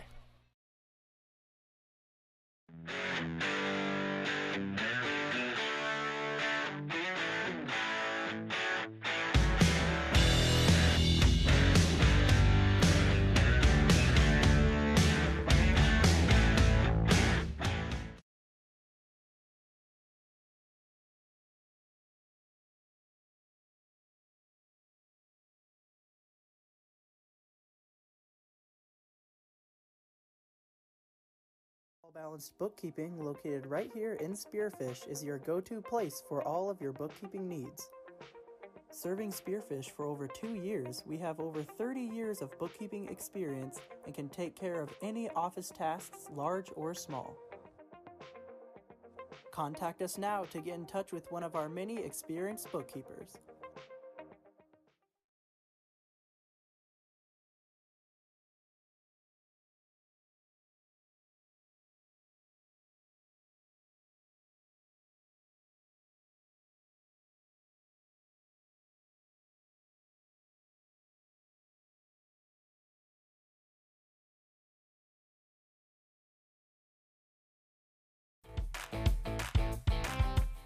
New games every month at the Lodge. We are constantly updating our gaming floor with the latest fun games to keep our guests entertained with new games every month. For the freshest selection of slot machines in town, make the Lodge at Deadwood your gaming destination. The locals' choice for gaming excitement with the newest games is the Lodge at Deadwood Gaming Resort.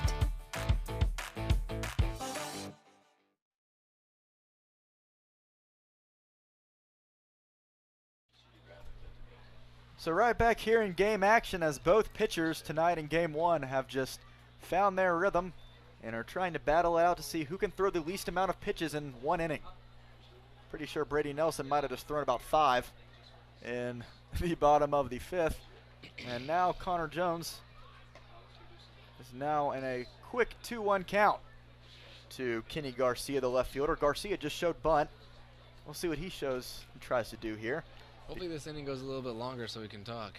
Yeah. I'd like to get back in the dugout sometime. Sorry, Johnny. We don't have that many more questions for you. We have a lot to do. As that one is going to be lifted softly into left. Don't be rooting for the other team, Johnny. But it's that okay. will extend the inning. It will extend the inning. Now we have plenty of questions to talk about. So a leadoff single there from Garcia. And Connor has to work now with Logan Conklin. And a runner on first. So we've been talking about Johnny's journey, as we just said we were just talking during the break, and he said, my mind is going 90 miles a minute. I have no idea what is next. And when I asked him earlier, outside of excitement, what is an adjective to describe your day? I think it might just be hectic. That one is lifted hard out towards Bryson Hoyer, but directly to him in deep center. Able to catch that one for out number 1. So you're packing your bags, headed out tomorrow. Yep. But, Johnny, as much as there is uncertainty around everything like that, I know when it comes to you, you are one guy who does not seem to mind having to climb a ladder. The grind does not seem to worry you too much.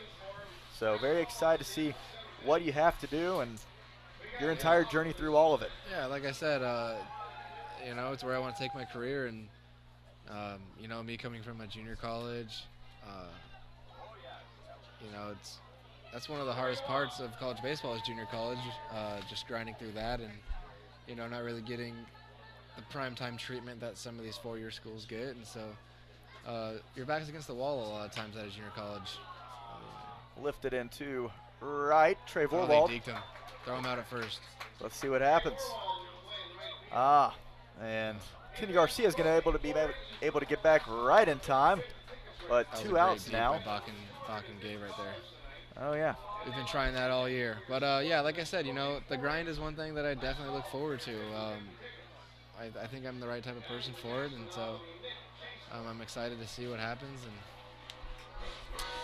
maybe I can surprise myself a little bit and start proving things to myself that, you know, maybe I didn't know before. So we'll see what happens. That we will. And you know, every single guy out here in Summer League, Johnny, is doing and vying exactly for what you have just done. Being able to reach a professional organization, just be able to give the chance. And so very proud of you, and I'm sure it's been a very positive, you know, moment just being able to hang out with everybody in the dugout. Everyone is so proud and excited to see what you do next. I'm excited because you'll be right next to me in Florida. I'll be in Georgia. Yeah. Oh yeah. So it won't be too far at all. Closer to my boy Win. Exactly. That's all that matters. As I will definitely be down to see a game or two. Why not? Got to figure out our old Spearfish Sasquatch connections.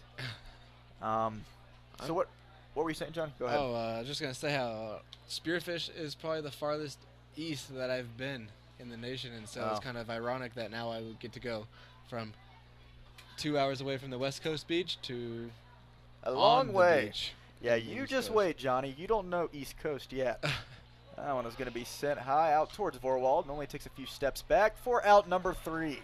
That takes care of business. But Johnny, this has been a pleasure. What are your parents doing right now, by the way? They what are are they? hanging out here, actually. Are they yeah, here? They're going to drive home with me tomorrow. Oh, man. Split the 21-hour drive. A celebratory 21-hour drive. Yeah. Might be the longest drive of your life. You'll be too ready to get back.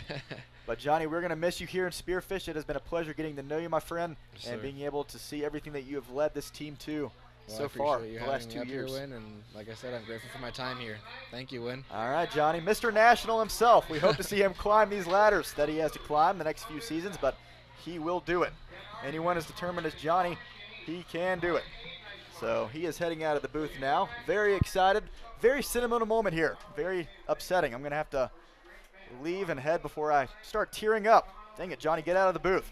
We'll be right back with you in just a few minutes. The Squatch still hold this 2-run lead as we head to the bottom of the 6th. Moving right along.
So now here in the bottom of the 6th inning, both pitchers going back to back to back to back, trying to figure out who can outpitch who. As it was a bit of a shaky frame for Brady Nelson earlier in this game, but ever since the 3rd inning, He's had some very simple 4th and 5th innings as he now faces off against the 5, 6, 7 hitters in the bottom half. Ryan Bachman followed by Bailey Bordas. Both of these guys have made some noise tonight, especially Bailey in the on-deck circle.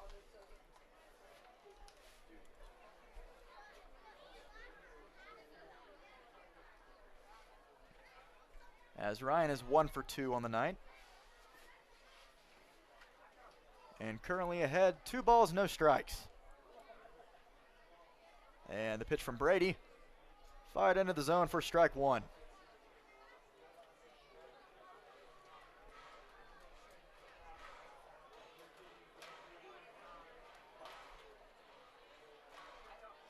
So in the bottom of the 6th, Brady Nelson just fired his 60th pitch. And that's pretty efficient, if I might say so myself.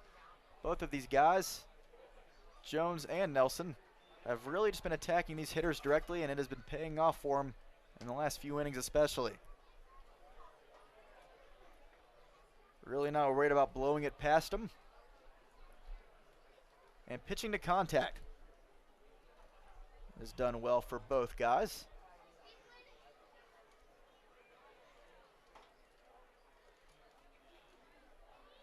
And Brady is trying to do all he can to save this Horsehead bullpen. There is a guy up in the bullpen for Casper. Not sure who it is yet, but they are just getting loose, doing their stretches. 2 balls, 2 strikes. Nelson to Ryan Bachman. And the pitch. Bach lifts it out of play. 4 runs on 8 hits so far for the Sasquatch, along with 2 errors. Both of those errors are the 2 runs for the Horseheads.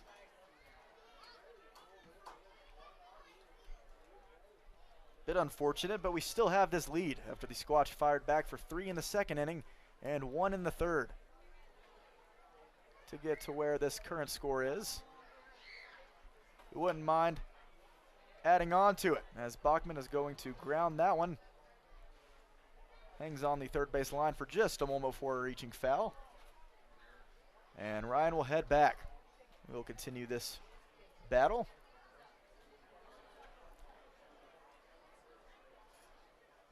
As the sun is starting to set here in South Dakota. A beautiful night all around. A lot of action. The Squatch are winning, and we just had the first commentary of the season with Johnny McHenry in the booth as he found out that he was signing with the Washington Nationals today. 517. So that's pretty impressive. A lot of good going on today on this Tuesday evening.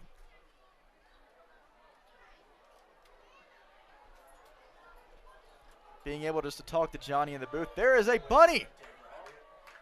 There's a rabbit just running around into shallow left. Oh, this is exciting. So this adds on to everything else as we have some people chasing it, trying to get it out of here. And there he goes.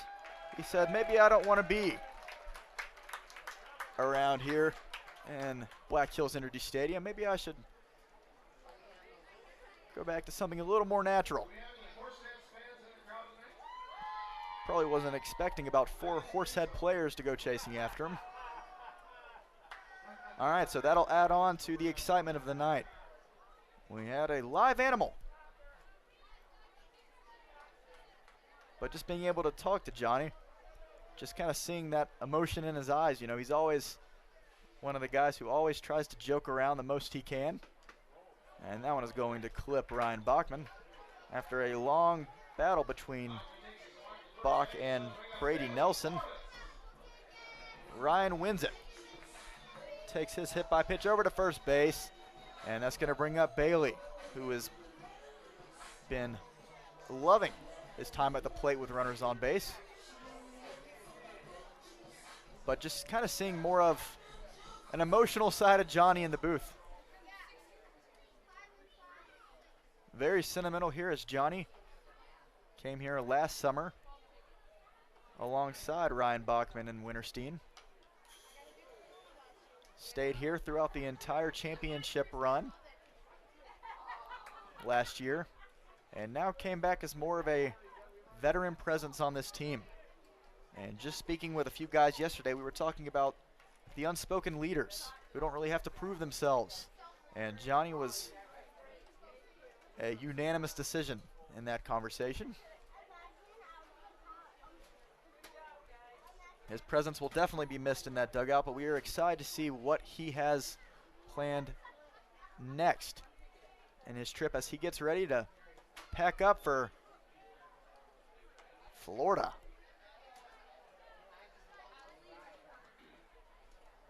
Big swing there from Bailey Bordas. Count is now 0-2.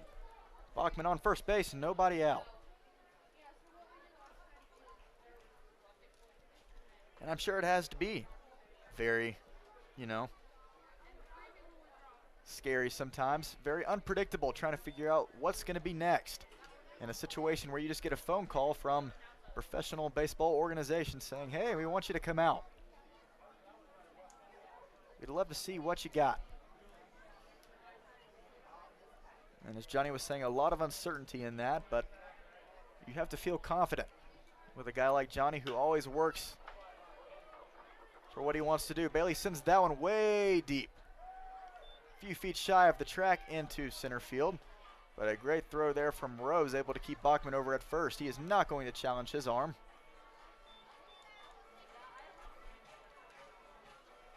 But we wish Johnny the best with everything he does alongside his future endeavors. We hope to see him making it big time one day as a Washington National.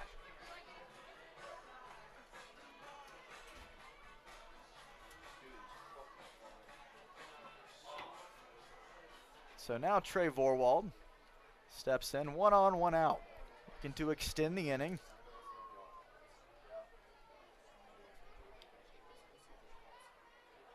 And take advantage of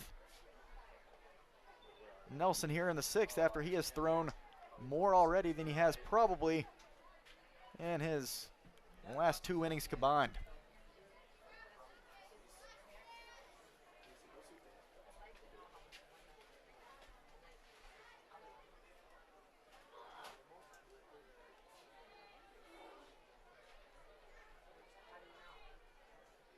So 1 ball, no strikes to Trey Vorwald.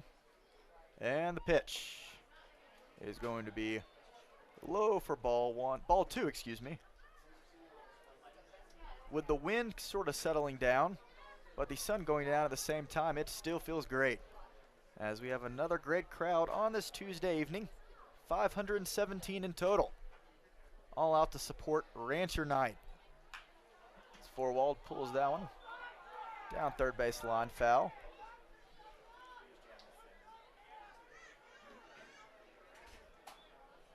And we will be expecting very big numbers as we are counting down the end of this regular season.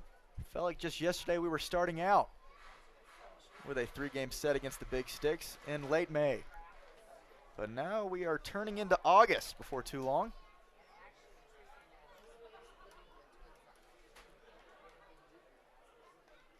And with tonight's game, only 7 games left at home. So we'd love to see you come out and join us as the Squatch are trying to put together a big playoff run. Vorwald's going to send that one similarly to where Bordas sent his for out number 2. Tucker Rose able to get under that one easily. Makes the catch, which brings up the DH, Damon Gaither.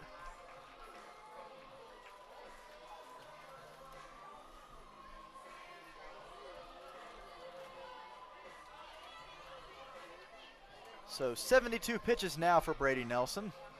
Won't be surprised to see him maybe come out for the 7th if he's able to get through this inning unscathed. And that one's going to be a wild throw off the mound. Gets past the first baseman. Ryan Bachman easily takes second. Nelson was worried about Bach. Decided to challenge him with the throw over,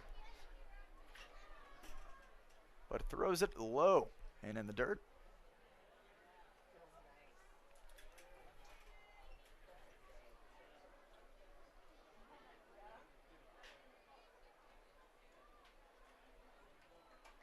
So now Damon batting .220 on the season. Steps in with 2 outs, and that one is lifted way high. He slams his bat down, as that one is going to be hit into right. As Thomas able to get under it easily for out number 3. So Brady Nelson able to work around the hit by pitch of Ryan Bachman and puts up another 0 in the 6th inning as we head to the top of the 7th. This game is moving at a very, very convenient pace for everybody. Both pitchers trying to get out of here soon, as they have put together a very good game so far. We head to the top of the 7th as the Squatch hold this 4-2 lead. Don't go anywhere. You're watching Squatch Baseball.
So Brady Nelson gets through another inning as we head to the top of the 7th. We were talking about it being a big pitcher's duel throughout the last 3 innings at least. But it looks like it is going to be the end of the line for Connor Jones tonight, as he surrendered only 2 runs on 4 hits. A very, very good night for Connor, and who knows what would have happened if both of these Horsehead runs were not off of these errors. 2 errors for the Sasquatch, and I don't really know if I would have even considered them errors. Just really bad luck, as both of them had tricky hops. They were both hits into the outfield, but when the balls landed, went all over the place. Unpredictable for our outfielders to be able to track down. Allowed both runners to score. So Connor Jones' night is done. David Dielmans has just begun with a leadoff walk.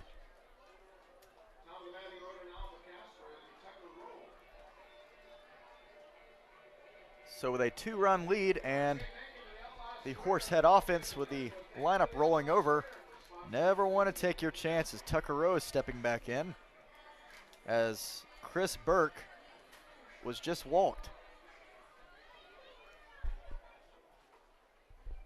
Seemed to me that Connor probably would have been able to go at least 1 more inning. But with the rotation taking a few hits the last couple of weeks, there's a possibility that we might be trying to rest Connor, as there's going to go ahead and be a quick mound visit. 6 balls in a row. Dielman has not been able to fire a strike just yet. He's in the middle of a 2-0 count to Rowe. And that is going to bring out our head coach, along with bigger staff, to go visit him on the mound and just kind of talk things over. Never want to give up any free passes to this Horsehead lineup.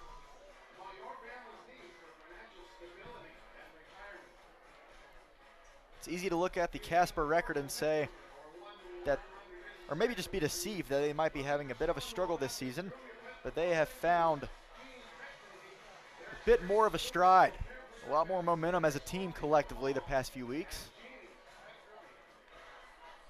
And they will sneak up on you, no doubt about it.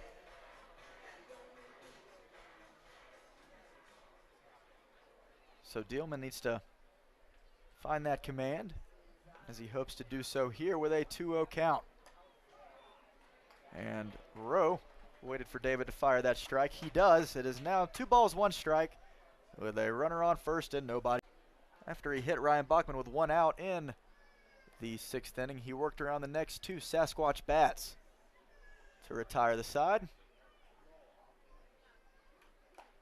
Big cut there. A full count now.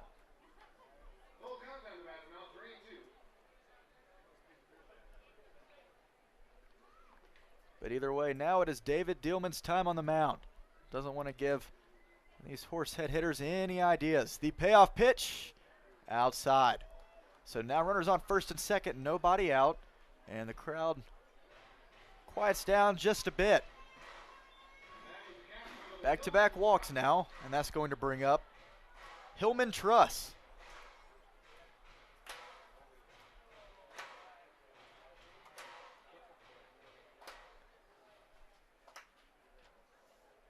We've seen David at many different excuse me, I have no idea what I just said for a moment. We've seen David in a few positions for the Squatches. That one's going to be a high chopper. Bailey Bordas with a heads-up play. Able to glove it and then run over to step on the third base bag. Gets the force out over there. And the leadoff runner, Chris Burke, is now out. So runner still on first and second, but now 1 out.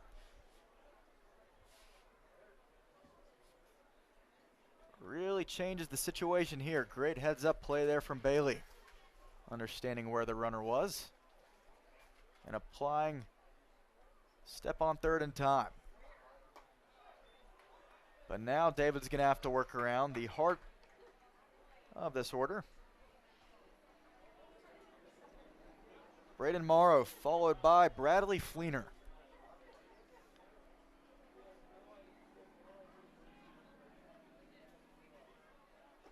Big cut there, 0-2. A strikeout of Braden Morrow would be huge, or an out of any kind. We are not picky. As Dielman is quickly ahead, 0-2. As I was saying, we've seen him over at third base a couple of times. Last home series against the Horseheads and on the road against the Pioneers, but tonight he is in relief. We saw him pitch once against the Horseheads last week, and he definitely has that blazing fastball. Not afraid to throw it past you. All just comes down to the command.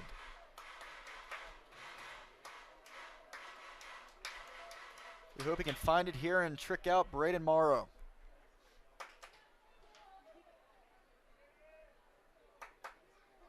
And keep hold of this 2-run lead.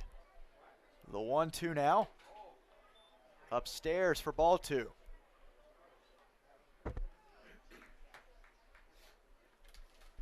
Dielman hit him with the off speed there.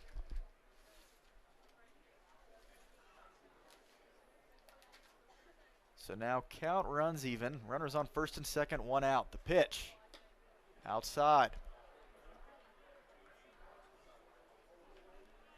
David from Marshall University, the Thundering Herd. I got it right tonight.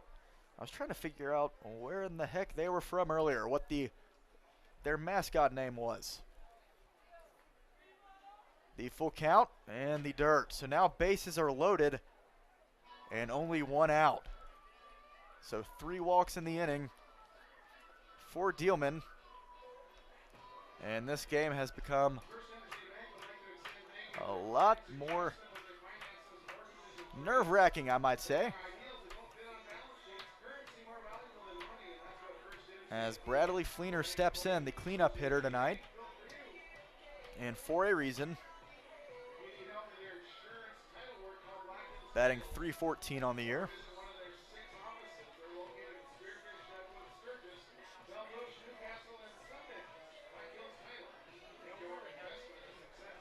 So now Braden Morrow's night translates to a 2 for 3 night so far with an RBI and a walk.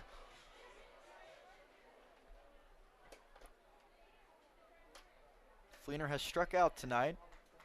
With bases loaded, that would be ideal. Let's see what Dielman has prepared. Fires that in the zone for strike one. Come on, David. And the sun is officially going down. The stadium lights are turning on. But David looking to turn the lights off here with the Horsehead threat in the top of the 7th.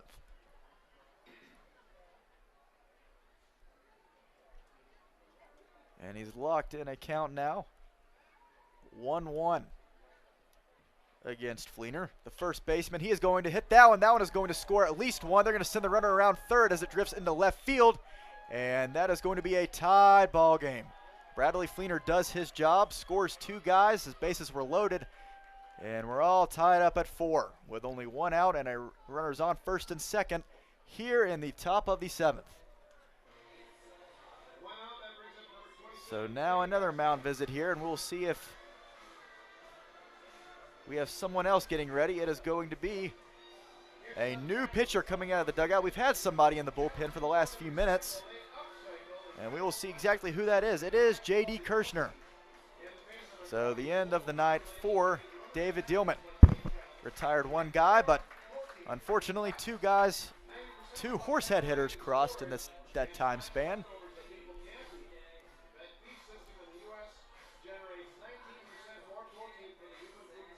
So 3 walks and 2 runs surrendered on the night.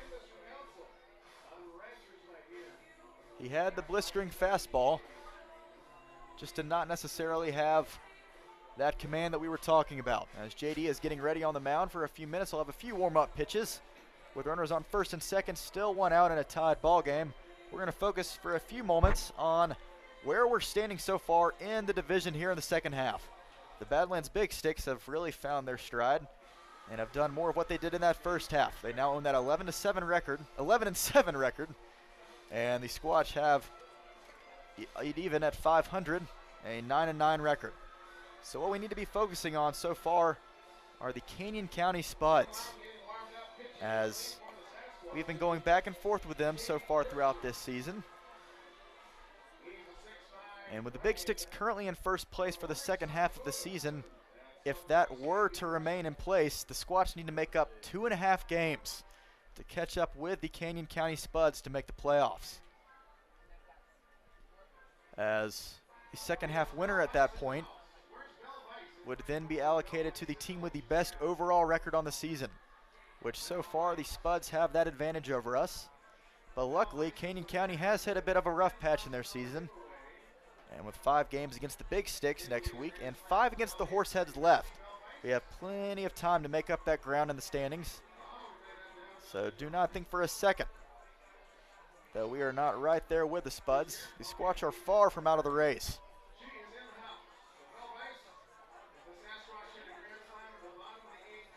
But with that being said, we need to win just as much as Canyon County needs to lose. Cannot keep depending on other teams to do that work for us. Might as well just do it ourselves. Take care of business tonight and keep that momentum going into Game 2 tomorrow, as well as the weekend series against the Horseheads. But it is an entirely new ball game now, and Casper is knocking on the door once more. Runners on first and second, only 1 out. The double play is in order. But now J.D. Kirshner on the mound is going to have to face off against a guy who does not hit into many double plays. And that is Kenny Garcia, the left fielder. So let's see what JD can do. I love seeing him pitch on the mound. That one is going to be hit to first. Harrison Clark's going to try to make the throw to second. And the throw in first is not in time. So the force out over at second base, able to put out number 2 on the board. But runners on the corners, Kenny puts it into play. Almost had a double play. But the inning stays alive. 1 pitch, 1 out for Kirshner. This brings up Logan Conklin, who's batting .216, 0 for 2 on the night. A tied ball game. Love to see the inning end here. JD's pitch inside, ball 1, and they're going to have the runner in a bit of a pickle here. So Bachman is able to make the tag and apply it for out number 3. A huge spot as the runners score. They try to make the double steal there, and they did succeed. It is a 5-4 ball game. The runner from third came home, and in that time being, they were able to tag the runner out over at first. So the Horseheads did what they needed to do, and they have a 1-run lead headed to the stretch. Squatch looking to come right back and take it from them. We'll be right back with you in just a few minutes.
So the Casper Horseheads have a 1-run lead here in the bottom of the 7th, as they pulled across 3 runs in the 7th inning.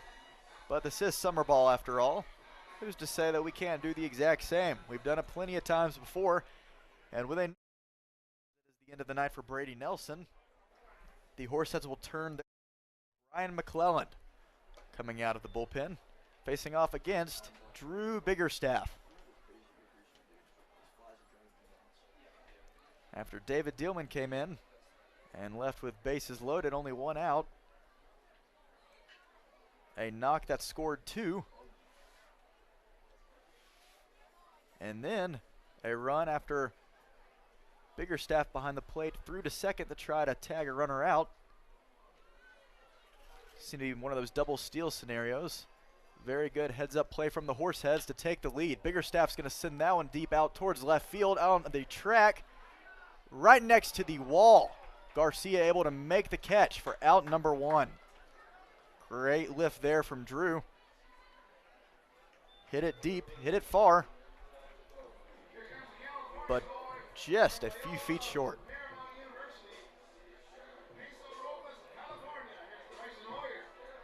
So now the lineup card is officially rolling over. Bryson Hoyer stepping in once more.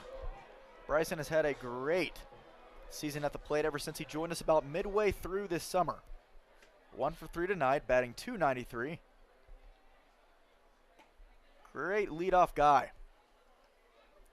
for the Sasquatch offense. Takes called strike one.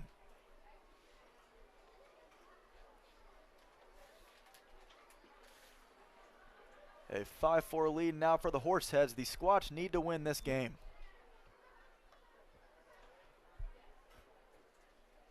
Still a lot of ball left to be played.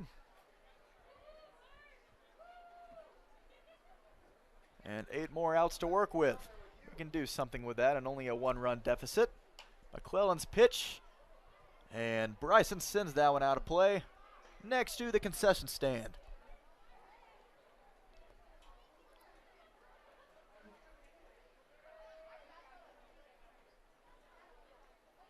So now Connor Jones will not be allowed the win tonight, unfortunately. But a great night nonetheless. So that one flown way outside for ball 2. We mentioned that Connor coming into tonight, had to be one of those guys that had to be more of that consistent leader in the rotation that has seen a lot of starters come and go. Connor has been here since the start of the summer, one of the few.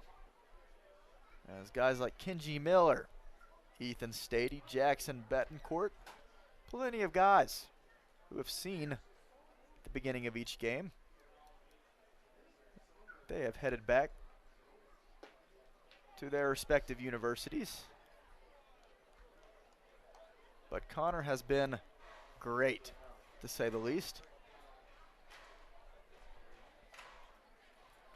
And now here with 1 out, Bryson Hoyer trying to get on base. McClellan with the payoff pitch in the dirt for ball 4. Bryson Hoyer takes his walk. That brings up Gabe Springer. Squatch are looking to fire right back.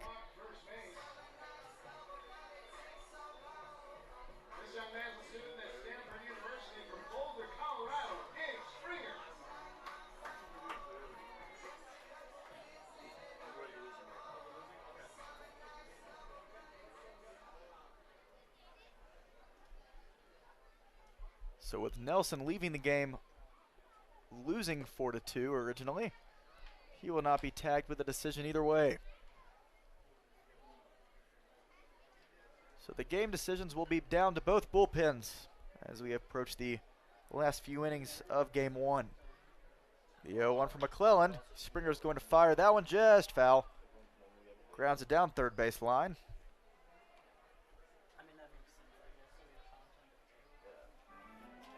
On deck is Harrison Clark. We'd love to see Gabe try to fight his way back on base.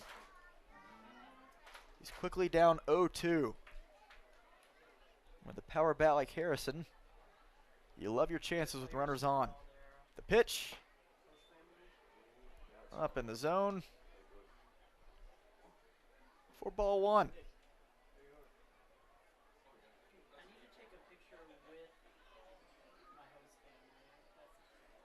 A beautiful night here in Spearfish. The Squatch are looking to do everything they can. Swing and a miss there, and the throw from the catcher not in time. As Hoyer is now going to stay over there at second base. Had a good jump. Springer took a big cut on that one for out number 2, but now if Harrison Clark's able to put it in play and get a ball to drop, more likely than not, Hoyer can come home.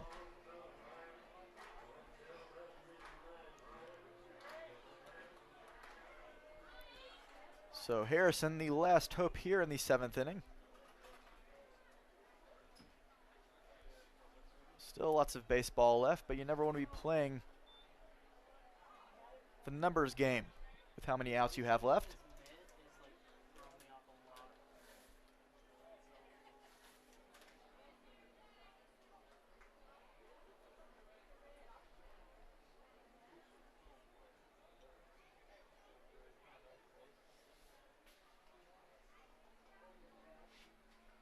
McClellan with the 0-1 now outside, as he is staying focused on Bryson over there at second base. Hoyer, a speedy runner.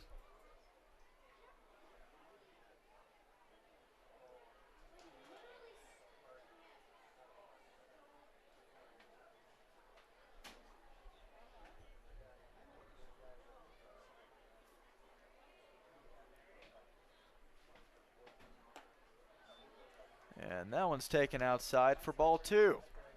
McClellan from Philomath, Oregon, plays at Lynn Benton Junior College. This is his 10th appearance on the year. And owns a 7.41 ERA through 17 innings pitched. The 2-1 now. Inside and in the dirt. So now Brian's got to throw a strike to Harrison, because you do not want to face Nicky Winterstein with runners on if you are a Horsehead pitcher.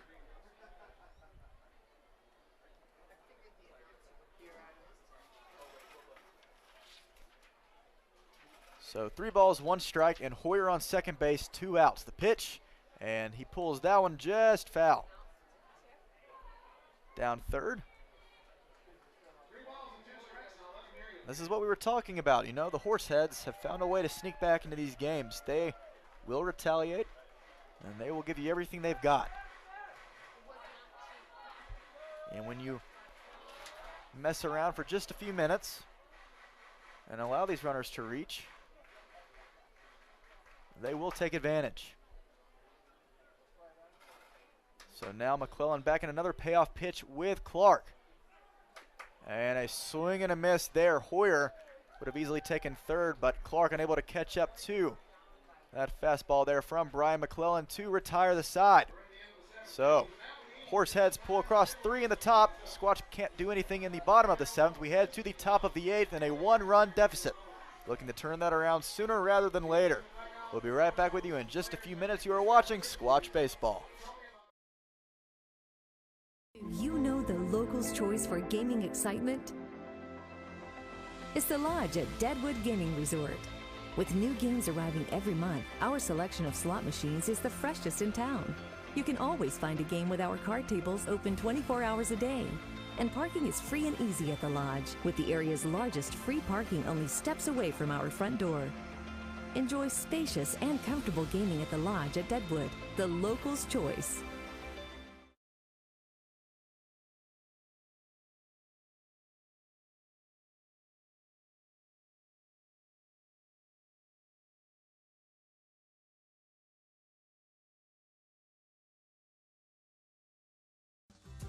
When you venture to Spearfish in the Black Hills of South Dakota, you'll find rugged hiking and biking trails, extreme rock climbs, and views that will take your breath away. Plan a Spearfish vacation and come find your adventure. Spearfish, my great place in South Dakota.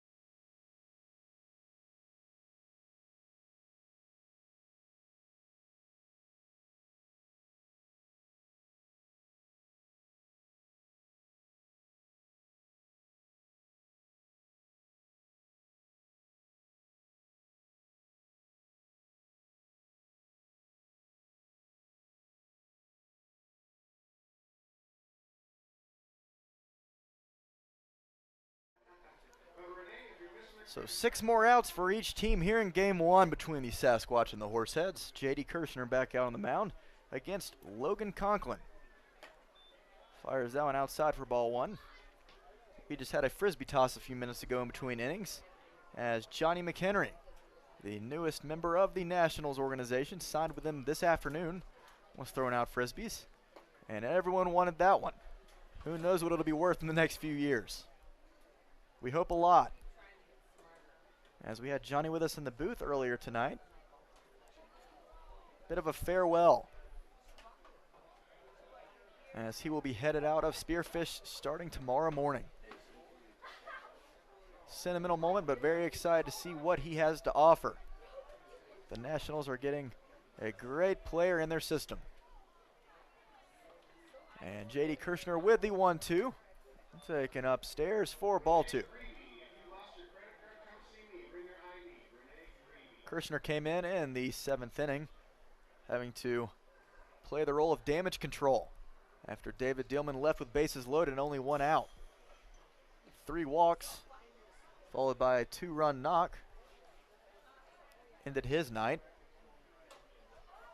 But Kirshner did exactly what he needed to do, and although a run scored off of a double steal attempt to end the inning, he did not waste any time.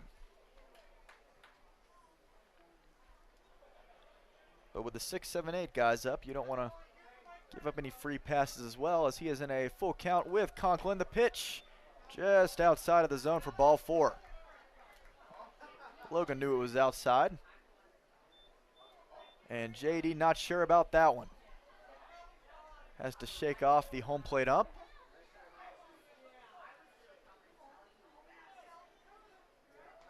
So a leadoff walk now for JD, and that's going to bring up Deshaun Thomas.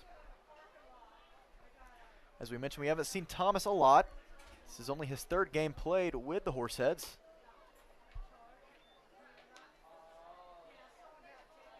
But a very reliable right fielder for the Horsehead defense.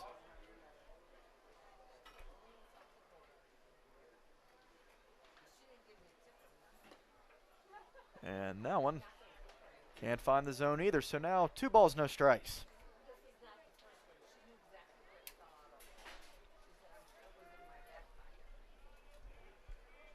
We hope that you will join us tomorrow for Game 2, 6:35, first pitch, as it is only a 2-game set, and that one is going to be hit foul.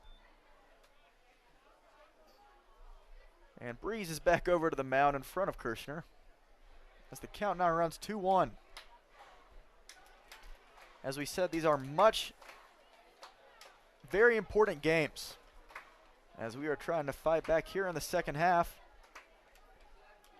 to face off against the Big Sticks in the divisional playoffs starting on July 31st. And with only 7 home games left, including tonight, technically 6 after tonight's game, we need as much support from our home crowd as we can get. We are trying to turn the second half on its head and fight our way into postseason contention. 3 balls, 1 strike now from JD. And back-to-back walks bring up who is going to be Nick Chasey.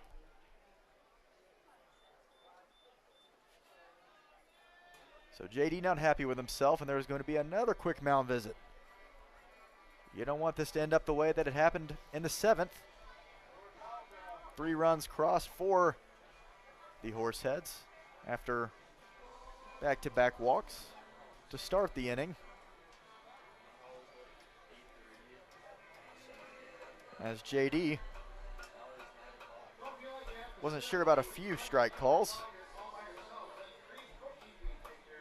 but walked Logan Conklin and Deshaun Thomas, which brings up Chasey, followed by Chris Burke, and after that, that lineup card rolls over, which did all the damage there in the 7th inning. So you don't want to see them until the 9th.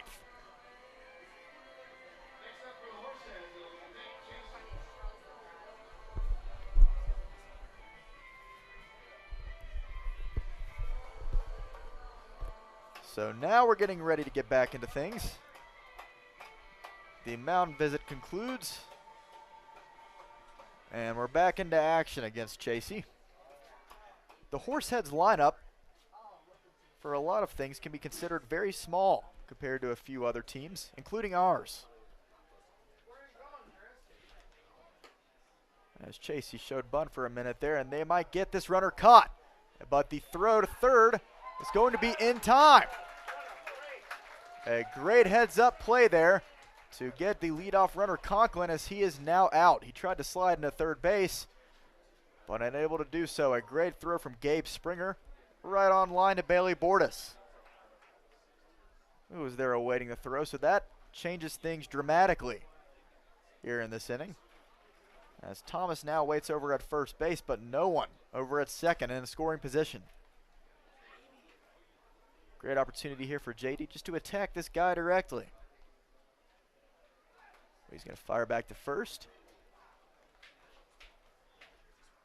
A 1-0 count to Chasey, who is 0 for 3 on the night with 1 strikeout.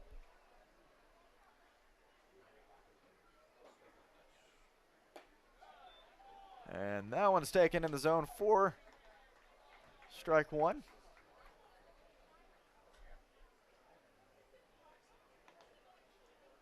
Chasey from Ames, Iowa, plays at Ellsworth Community College.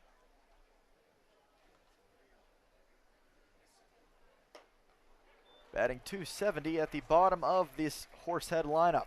Takes a big swing and a miss there. Count runs 1-2. You don't want this lead to expand to anything other than 1 run. 1 run is manageable. The Squatch have come back from much greater than that.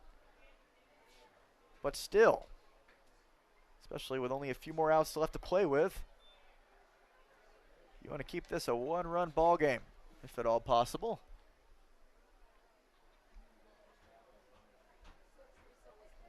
But with the small lineup, the small roster that the Horseheads have had so far this season, might have contributed to a few of their struggles. They are 5-10 to start the second half, but they just came off of a series win against the Canyon County Spuds, the team that we are fighting right alongside for a playoff berth. Won that series 2-1, including taking the last 2. So now Kirshner, count even at 2. The pitch, low and inside, ball 3. Count runs full. Thomas still over at first base, and 1 out. But you have to give them credit. The Horseheads have played us hard all 3 times we've played them so far this season. We didn't see them at all the first half. They came in ambushing in game 1 last week. We were able to take game 2, but they've come from behind here in game 3. Looking to pull off an upset, and one that would mean a lot to the Squatch, who are trying to pull everything together. But none of them have been hard outs. None of them have been easy outs whatsoever. The payoff pitch, as Chasey fouls that one off once more. We'll try it again.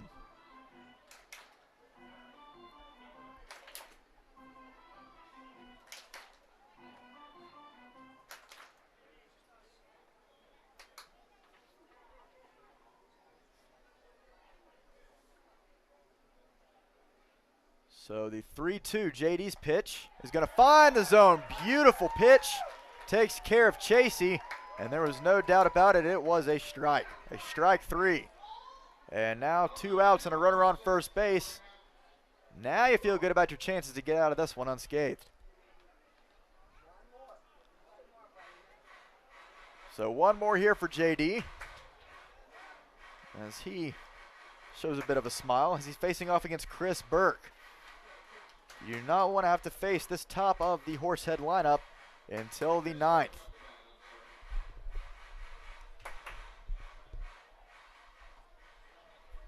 So Connor Jones going 6 innings, 4 hit ball, only giving up 2 runs, 1 of them being earned, striking out 4. Followed by David Dielman and now J.D. Kirshner, as J.D.'s facing his 5th batter. Ahead 0-1, 2 more strikes. Come on, J.D.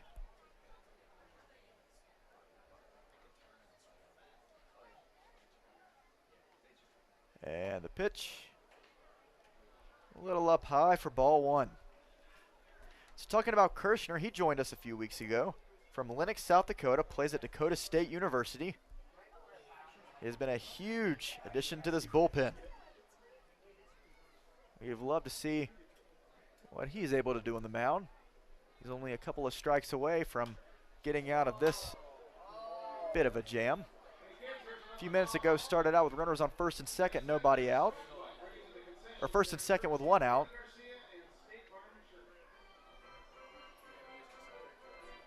But now he's only a single strike away from keeping this a one-run ball game, allowing his team to fight back and try to even things up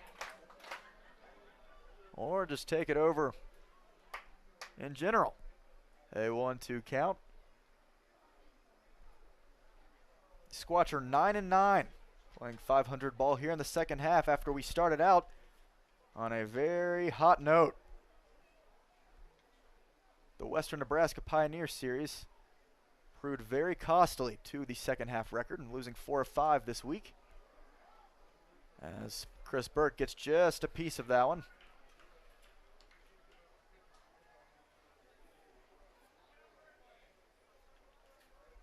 And no one has left tonight. As we said, we need as many people as we can get here at Black Hills Energy Stadium for the remaining 6 home games. We want to play into August. JD's 1-2 once more to Burke, who is fighting him off. And that one is going to be lined into shallow center over the head of Ryan Bachman. The runner is going to run over to third base. Didn't even hesitate around second, as Thomas, fast runner, able to make it to third. Runners on the corners now, and the lineup card will indeed roll over. JD had him right there, but just a better piece of hitting from the 9-spot hitter Chris Burke, which is going to bring up Tucker Rowe. Not ideal. Tucker has walked twice tonight, struck out once, but has accounted for 2 of the Horsehead runs. And there's going to be a quick visit on the mound. We're going to talk things over.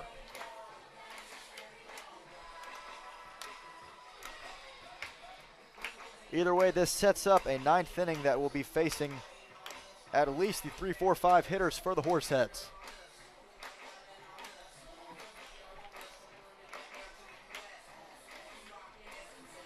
Boy, thank you for joining us as we have just reached 9 o'clock Mountain Time. It is 9:01 on the dot. And it has been nothing short of exciting having to recount all of the action from today. Returning home after spending all last week in Gearing, Nebraska. A tough 5-game series against the Pioneers, able to return home tonight, scoring 3 in the second, 1 in the third, and nothing since then. Looking to change that hopefully very soon. Alongside Johnny McHenry signing with the Nationals, being able to talk to him in the booth before he heads out for Florida tomorrow. We even had a rabbit on the field. So it's been an exciting night nonetheless. Hopefully it all ends with a Sasquatch victory, a much needed one at that. JD's pitch taken inside. For opposing hitters, it has to be a bit difficult having to see what JD throws on the mound. His windup, the delivery, all of it's a bit different as he operates between sidearm and overarm pitching. Goes back and forth sometimes. You never know what you're going to get. As the leadoff hitter, Rowe, is an account all even at 1.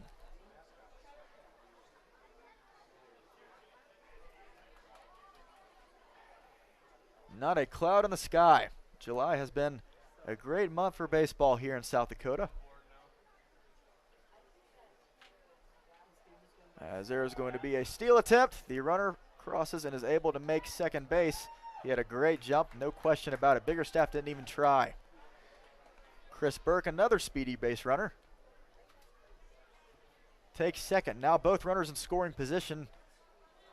If Tucker Rowe were to be able to put it in play and get one to drop, both runners could potentially score. We hope that is not the case.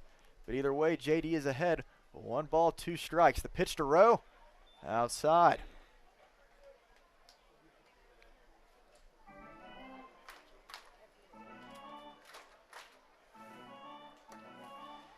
So after Connor Jones walked only 2 throughout his 6 innings of starting work, we have had 5 walks in the past 1 2/3 innings.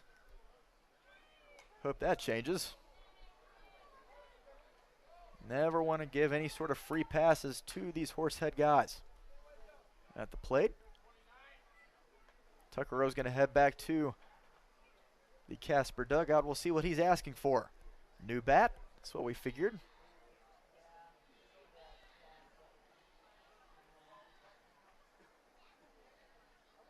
Let's see who's going to get that grip back and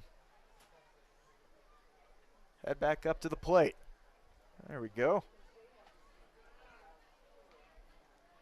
And this has been a long inning for JD. I'm sure he's ready to get back to the dugout as soon as possible. There is an active arm up in the Sasquatch bullpen. Not sure exactly who it is yet.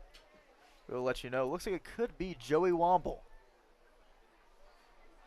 No one active in the Horsehead bullpen. They are going to elect to go with Brian McClellan for the 8th, it appears. That pitch outside as well. Back-to-back fastballs that hit outside of the zone. Count runs full. Do not want to load the bases for Hillman Truss.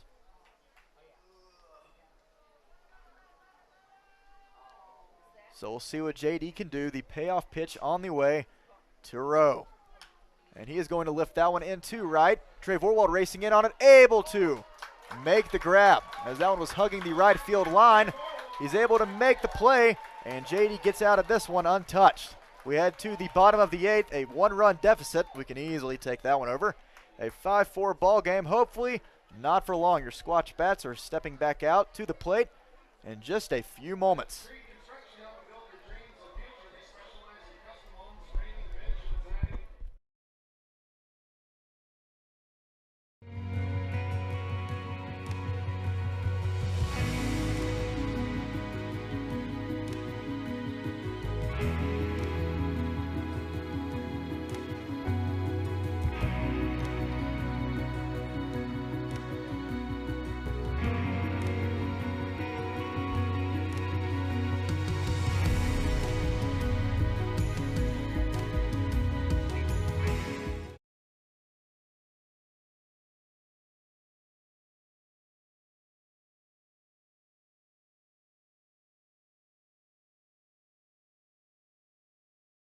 We keep going so you can keep going.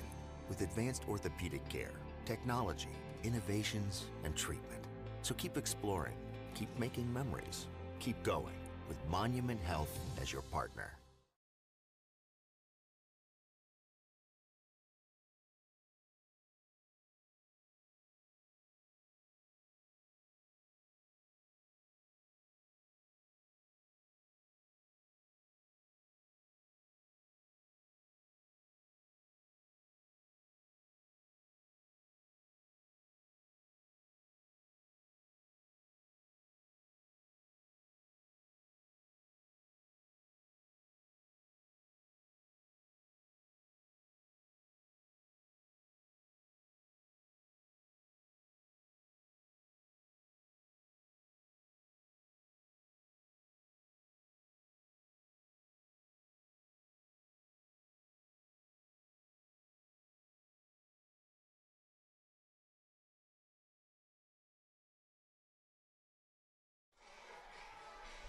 To the bottom of the 8th we go. The heart of the order stepping in for your Spearfish Sasquatch, Nikki Winterstein, followed by Ryan Bachman and Bailey Bordas.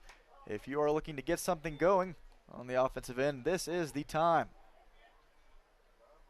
Still 6 outs to play with, but you don't want to take your chances. What we've seen so far tonight is Nikki Winterstein usually being the catalyst to lead off the big innings, especially that 3-run second for the Sasquatch. And then the rest of the lineup just kind of fell into place.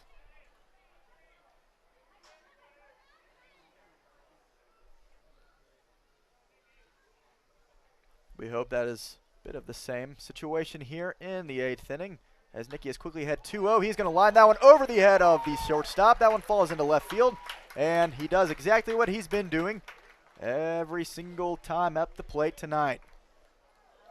So a leadoff single followed by Ryan Bachman. Off of the new pitcher, I was wrong by the way, Brian McClellan is done with his night after he pitched a scoreless 7th. We just didn't see him in the bullpen because it appeared that Addison Southwick, number 33 on the mound, was already in the dugout, just waiting to come out on the mound. He had a long time to wait, as it was a very laborious top of the 8th inning for Sasquatch reliever J.D. Kirshner. But he got out of it without allowing any runs. We will take that. It is a 5-4 ball game. Squatch are looking to fire right back. They know how important this game is. If we're trying to make the playoffs, you have to win every single game. And this is a very winnable one at that. Southwick's pitch in the dirt. And Winterstein thought about trying to take second. He's very aggressive over at first base every time he gets on. Always trying to test the arm of the catcher.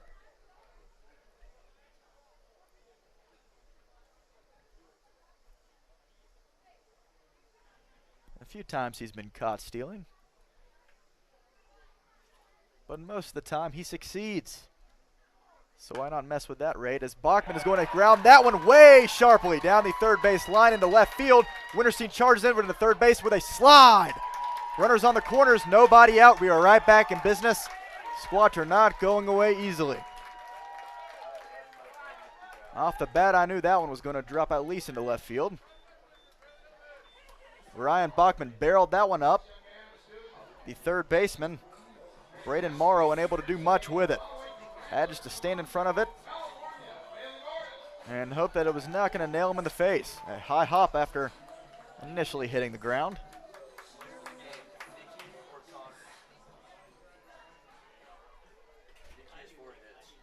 So Nicky has 4 hits on the night, I've been alerted in the booth. Runners on the corners now. We're looking to add on to this right here. Bailey Bordas, the man of the hour, the man we've been really, honestly, maybe one of the hottest hitters in this Sasquatch lineup. He's found his stride. He had an RBI double earlier on tonight. 2 runs driven in on a 1-for-2 night. Let's make it 2 for 3, Bailey.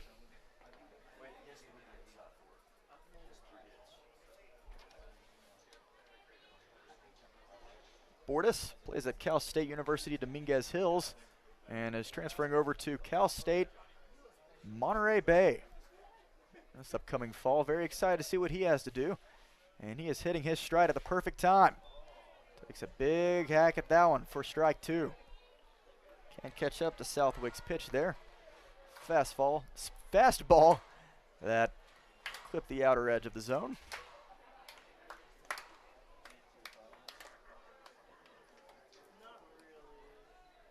And the pitch, Bailey gets just a piece of it off the edge of the bat.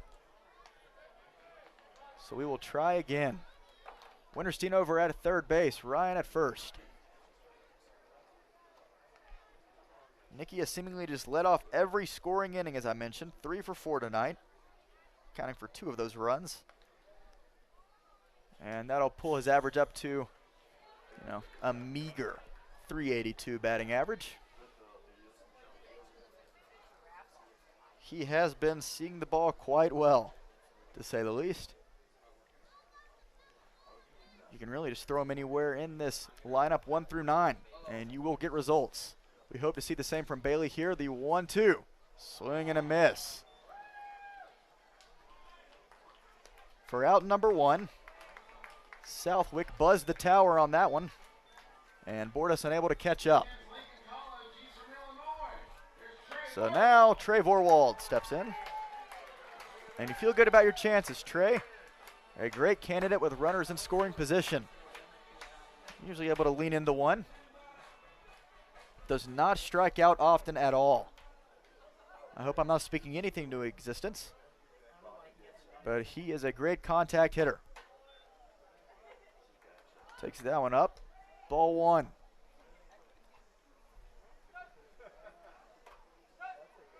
Southwick from Arvada, Colorado, with a 5.47 ERA through 14 games played. And is now in a bit of a jam here as the Squatch are looking to tie it up. Vorwald fouls that one off as well. Damon Gaither on deck. We hope Vorwald can do something here. Trey is 1 for 3 with a .269 batting average.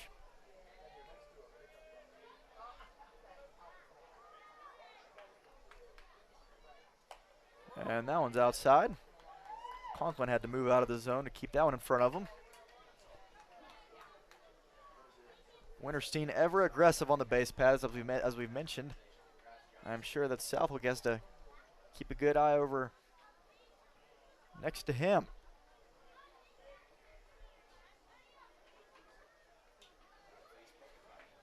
Might always try something like a double steal. Big swing and a miss there from Vorwald, as we saw from the Horseheads in that 7th inning.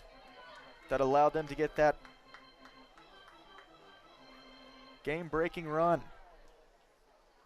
Tie-breaking run, excuse me.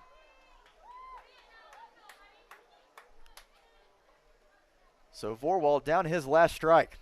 Needs to put it in play here. The 2-2. And that one is going to be lifted. Foul off the protective netting.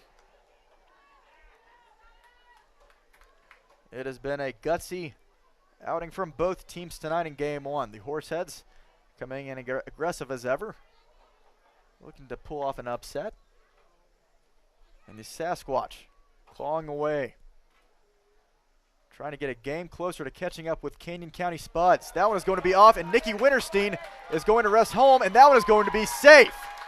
The throw not in time. Nikki Winterstein cuts it off right in front of the throw from Conklin. This is a tied ball game. The last thing that Addison Southwick wanted to do was throw it behind the catcher. The wild pitch, maybe the passed ball, couldn't tell from up here. Either way, it got past the catcher off the backstop, and Nikki, always heads up base running, able to cross easily. This game is tied. Trey doesn't have to do anything, but we'd like to see him do something to take this lead right back. Count runs full off of the wild pitch. And the payoff pitch now. Way up high, just like last time. And now runners on first and second, 1 out. So why not do something here, boys? Damon Gaither is given the reins, given the keys to the automobile he's looking to drive.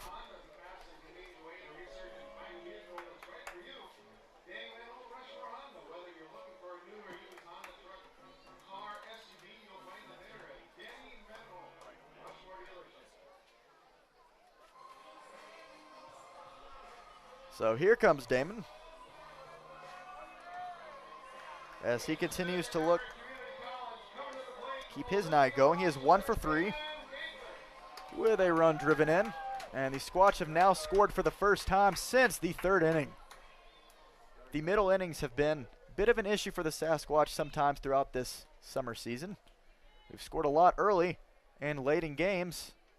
Those middle innings have been really left untouched, as both runners are going to easily take second and third, and that makes it a lot more difficult now for Southwick.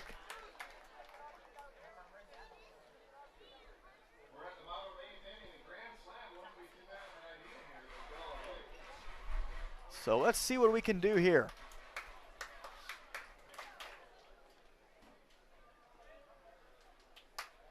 The 1-0 now to Damon. Big cut there. Can't catch up to it. A 1-1 count.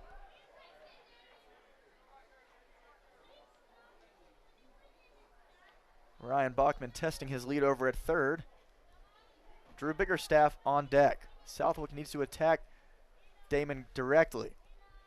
Does not want to give any free passes if he is trying, or knowing he has to face Drew Biggerstaff at some point.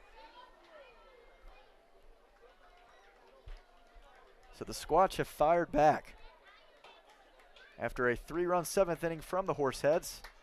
They're right back in it. A tied ball game, all at 5. 5 runs on 10 hits for the Squatch. Looking to add on to that number right here. The 1-2 fouled back. There is another arm in the Horsehead bullpen, as we have to imagine that Southwick's night will come to an end after the 8th.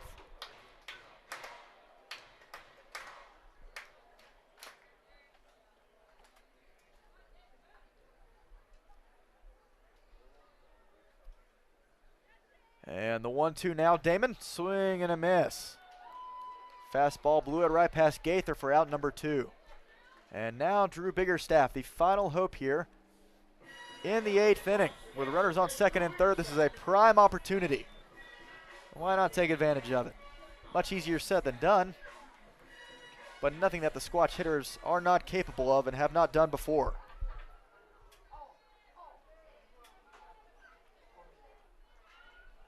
Good news either way is that in the 9th inning, we will be facing this top of the Sasquatch lineup. Bryson Hoyer on deck right now, as he represents the leadoff hitter. But we'd love to see him in the 8th. If Drew were to somehow reach.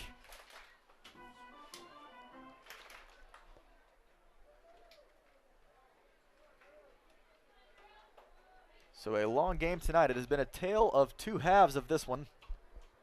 The 0-1, able to find the zone. The home plate ump takes a little bit.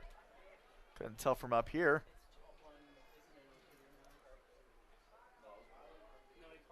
But it is an 0-2 count now. And now Addison's pitch. Drew fouls it off. Able to keep this battle going. So, with Brady Nelson on the mound for the Horseheads and Connor Jones on the mound for the Squatch, both starters had a bit of a rocky first few innings. But after the 3rd inning for both teams, they both just seemed to find their rhythm. And for the next 3 innings, they were just seemingly going 1-2-3 every frame. But this has been a much more hard-earned last few innings for these pitchers on the mound, especially all of them out of the bullpen.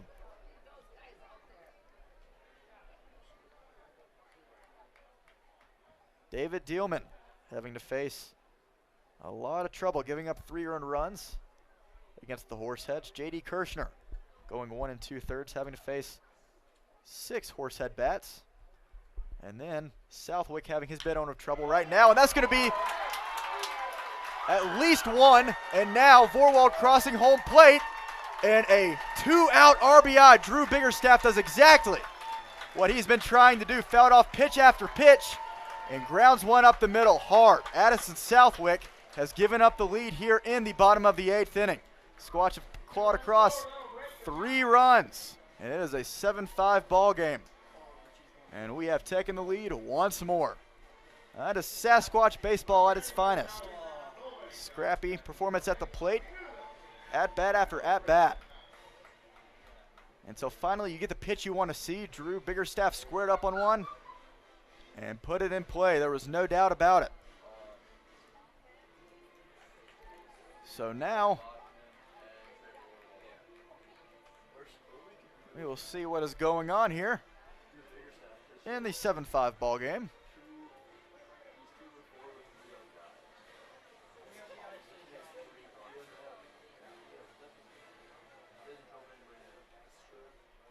So as we are having a few warm-up pitches, we'll be back in just a few seconds as we are coming in with a 2-run lead now. And we will be racing to the Sasquatch bullpen, trying to shut the door in the top of the 9th and get out of here as soon as we can, with hopefully an eventual Game 1 victory. We'll be right back with you in just a few minutes. Squatch on top, 7-5.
So we will see Bryson Hoyer after all in the bottom of the 8th, exactly what we wanted to see.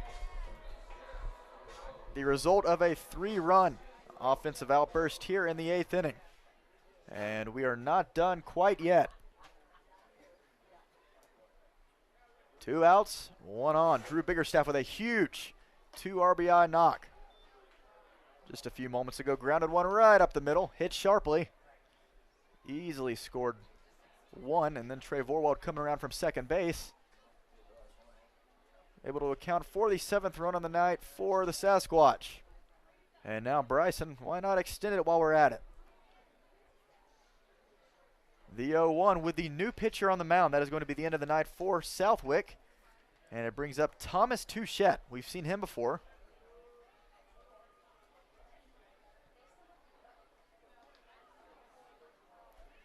As he is in the middle of the 1-1 with Hoyer. And the pitch. Big cut there.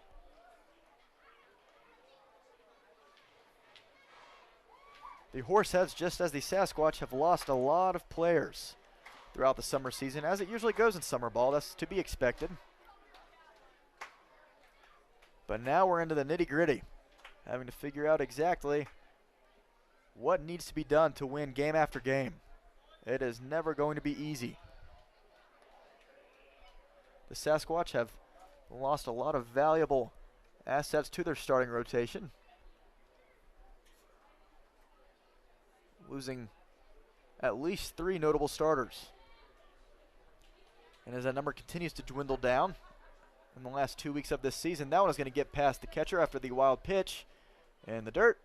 And Drew Biggerstaff able to take second base. So now Bryson has battled back. It is a full count. But the Squatch have shown exactly what they needed to tonight. Retaliation in every sense of the word. Being punched in the mouth in the top of the 7th with a 3-run inning from the Horseheads. The Squatch did the exact same an inning later in the bottom of the 8th. So now the payoff pitch from Touchette, and that one is going to be a big swing and a miss as Hoyer able to just to get a piece of it. Fouled it off the backstop. We will try again. Touchette last time around in the 7-6 win over the Squatch in Game 1 last week. Win 1 inning, giving up 1 hit, and also getting the save while striking out 3. We haven't seen it a lot yet, but it looked like Touchette has a bit of a sweeping slider, if I can remember correctly. It's pretty hard to forget. It was quite a beauty of a pitch. Don't imagine we'll see it here with a full count. We'll have to see. Touchette's pitch once more. Bryson gets just a piece of it.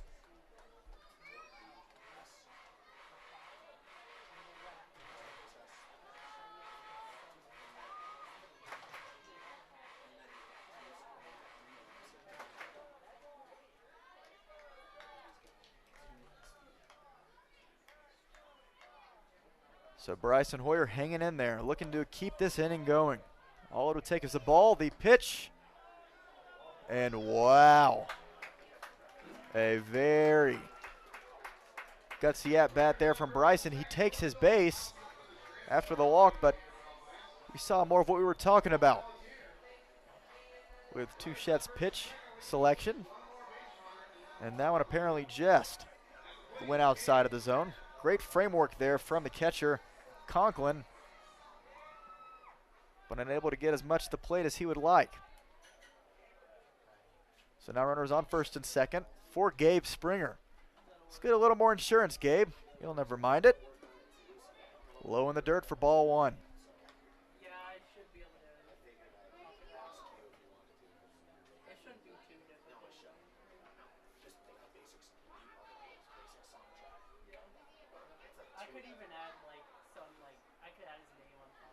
So now facing off against Gabe, Thomas in a 1-0 count. And Gabe is going to lift that one way high. Should be playable down the left field line. Garcia coming in on it and able to make the grab. Very scary play for him in foul ground, able to glove it and keep it on it. As it looks like the ball was going to pop out for a second, but does not. But the Squatch break the tie. They come back overall. After being down 4-5 just a few minutes ago, we are now up by 2. Headed to the top of the 9th, and we are looking to shut the door as soon as possible. 3 more outs to get, and we're looking to do it in just a few minutes. Do not worry, Squatch Nation. We are on our way. Headed to the top of the 9th, we go. I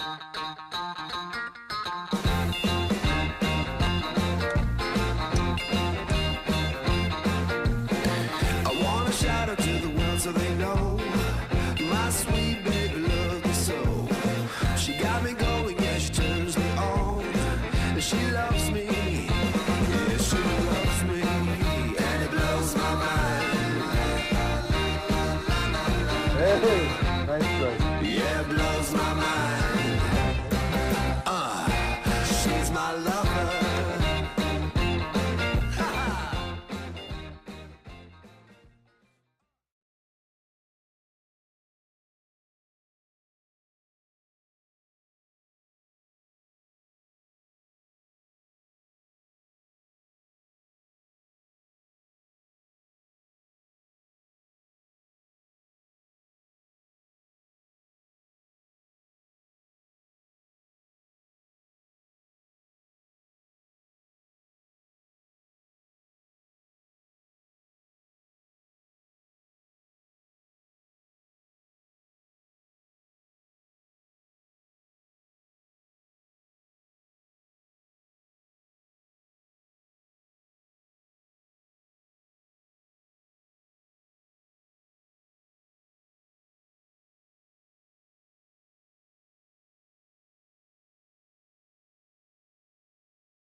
The 2-3-4 hitters up 4.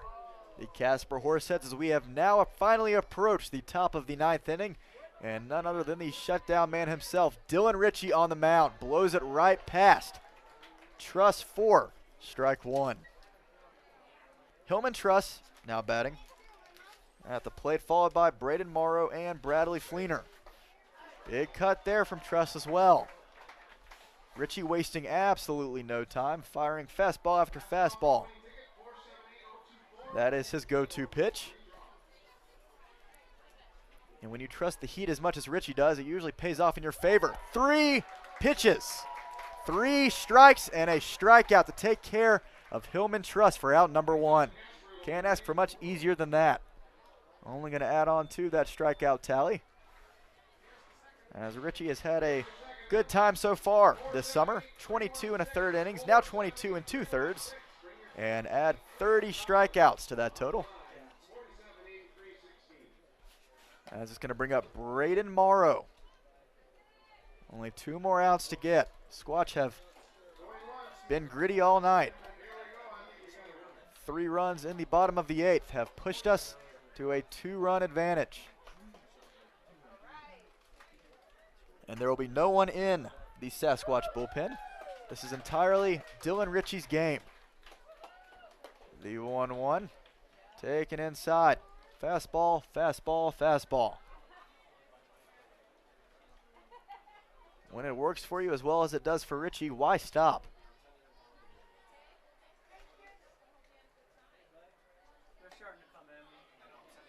And that one taken outside of the zone, or technically inside of the zone.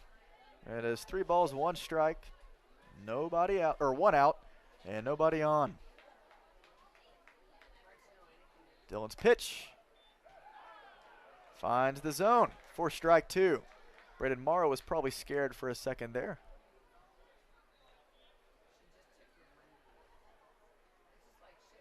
So now Dylan's payoff pitch, and a broken bat jammed him, as that was going to be grounded just foul. Horrible sort of I don't know what's going on with our field right now, but it is not doing us any favors tonight.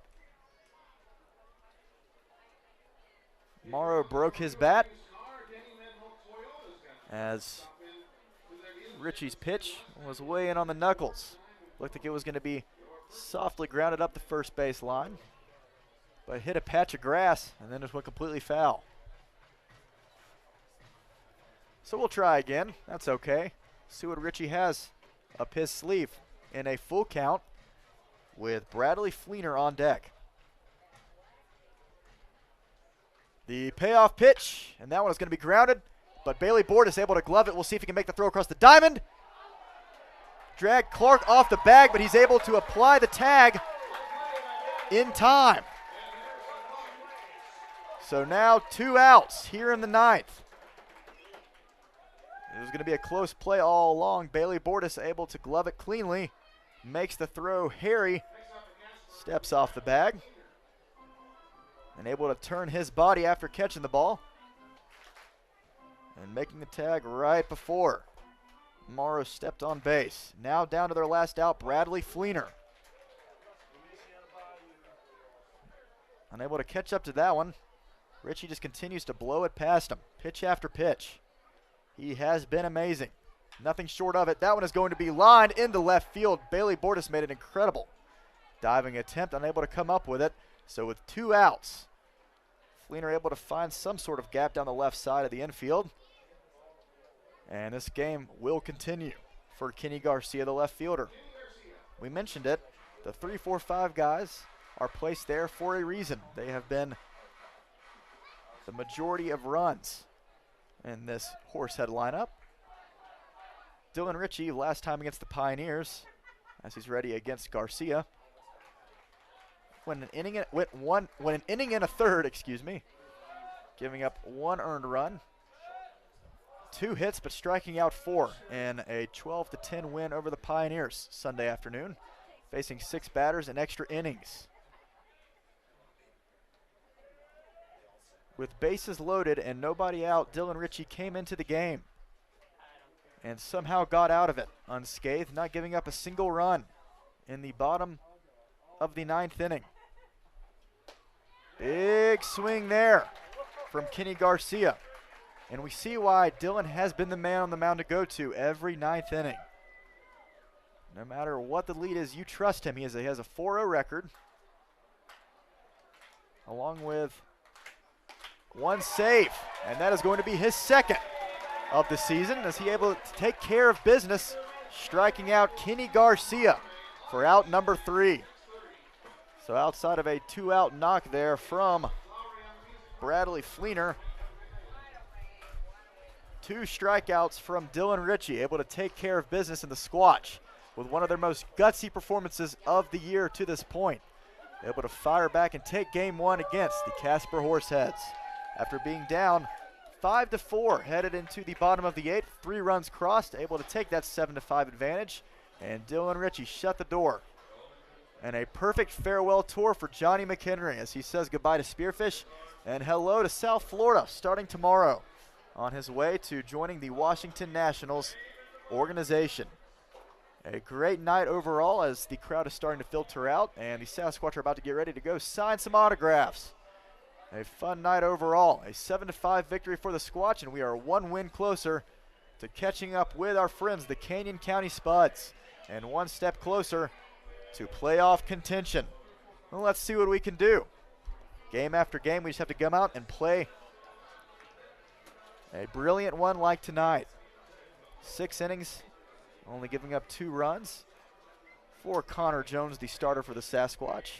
And the bullpen was not one of their best nights coming out, but they got the job done at the end of it all. And the Sasquatch offense pulled through the way they should have, and the way they were wanting to all along. So as we are celebrating in victory formation with our black jerseys and white pants, we are getting ready to call it a night here at Black Hills Energy Stadium, but not before we have a quick post game in just a few minutes to celebrate this Game 1 win. We'll be right back with you in just a few minutes, but I thank you for joining with us tonight on our YouTube live stream. I am Wayne Andrews, your voice of the Sasquatch, and we win and take Game 1 against the Casper Horseheads 7-5 We'll be right back with you in just a few minutes.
And welcome back here to Black Hills Energy Stadium. I am Win Andrews, your voice of the Squatch. Very happy to be with you on the call after a very exciting 7-5 victory in Game 1 of 2, as your Sasquatch took it against the Casper Horseheads. A very exciting one as we were able to come back after being up 4-2 throughout the majority of the game. Coming into the 7th inning, the Casper Horseheads gritted a little bit of their teeth and drew 3 runs across in the top of the 7th. So, facing a 5-4 deficit going into the bottom of the 8th, the Squatch pulled across 3 of their own in retaliation, as we tend to do so well, as we ended up with a 2-run lead going 7-5 into the 9th inning, as Dylan Ritchie, our reliable closer, is ever able to close the door as he always does, getting his 2nd save of the season, and a very important one at that, as the Squatch inch a half game closer to our friends the Canyon County Spuds, as we are trying to fight for that playoff spot. And hopefully we'll be playing the Badlands Big Sticks before too long in the division playoffs. But we just have to keep clawing away game after game. We can do it, and all we have to do is get this momentum. The Spuds have been on a bit of a rough patch as of late, but the Squatch are finding their footing, to say the least, after taking that last game against the Western Nebraska Pioneers. Hopefully that, was able to start something out for the Sasquatch offense and maybe let them learn their lesson, and we saw that tonight. We saw it put into fruition perfectly as they came right back and was able to take this one 7-5 with a 3-for-4 performance from Nikki Winterstein, who seemingly just led off every big inning for the Sasquatch, including that 8th, and then followed by maybe nothing more important than the 2-for-4 night by catcher Drew Biggerstaff, batting in the 9th spot, driving in 3 runs, including the 2 RBI knock in the 8th. That let us take the lead. So a very exciting night for Drew. We wish we could get him in the booth, but unfortunately with our crowd of 517 in attendance tonight, the Sasquatch players have their hands filled with signing autographs down next to their dugout for the night, so we're not going to bother them. We're just going to let them celebrate as we look forward to Game 2 tomorrow against the Horseheads. As we said, it is only a 2-game set as we look forward to tomorrow, as well as the weekend series, which will be a 3-game series against the Horseheads in Casper, Wyoming. So we'll be traveling to their home field before we come back next week for that big 5-game series against the Badlands Big Sticks. We're still a few games behind in terms of postseason clinching, but a lot of games left to be played. We hope to see you out for our last 6 home games, as we are really narrowing it down. Only a few more games left to be played. We hope to have full attendance for every single one of them.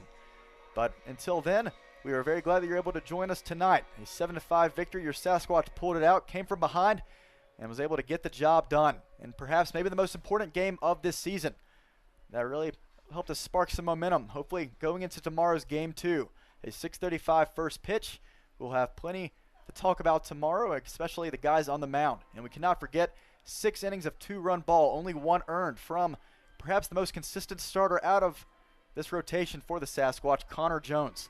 Another great night for him on the mound, as he has really had to deal with a lot of pitchers coming and going in the starting rotation this summer.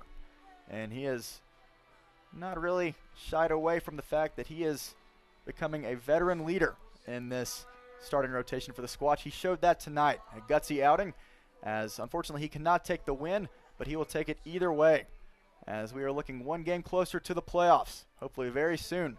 We'll look to continue this momentum into Game 2 tomorrow. Just mentioned it a couple of seconds ago, 6:35 first pitch. We hope to see you out here at Black Hills Energy Stadium.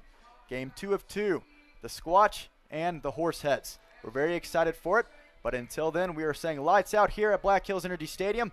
I am Win Andrews, your voice of the Squatch. We will see you tomorrow. Go Squatch.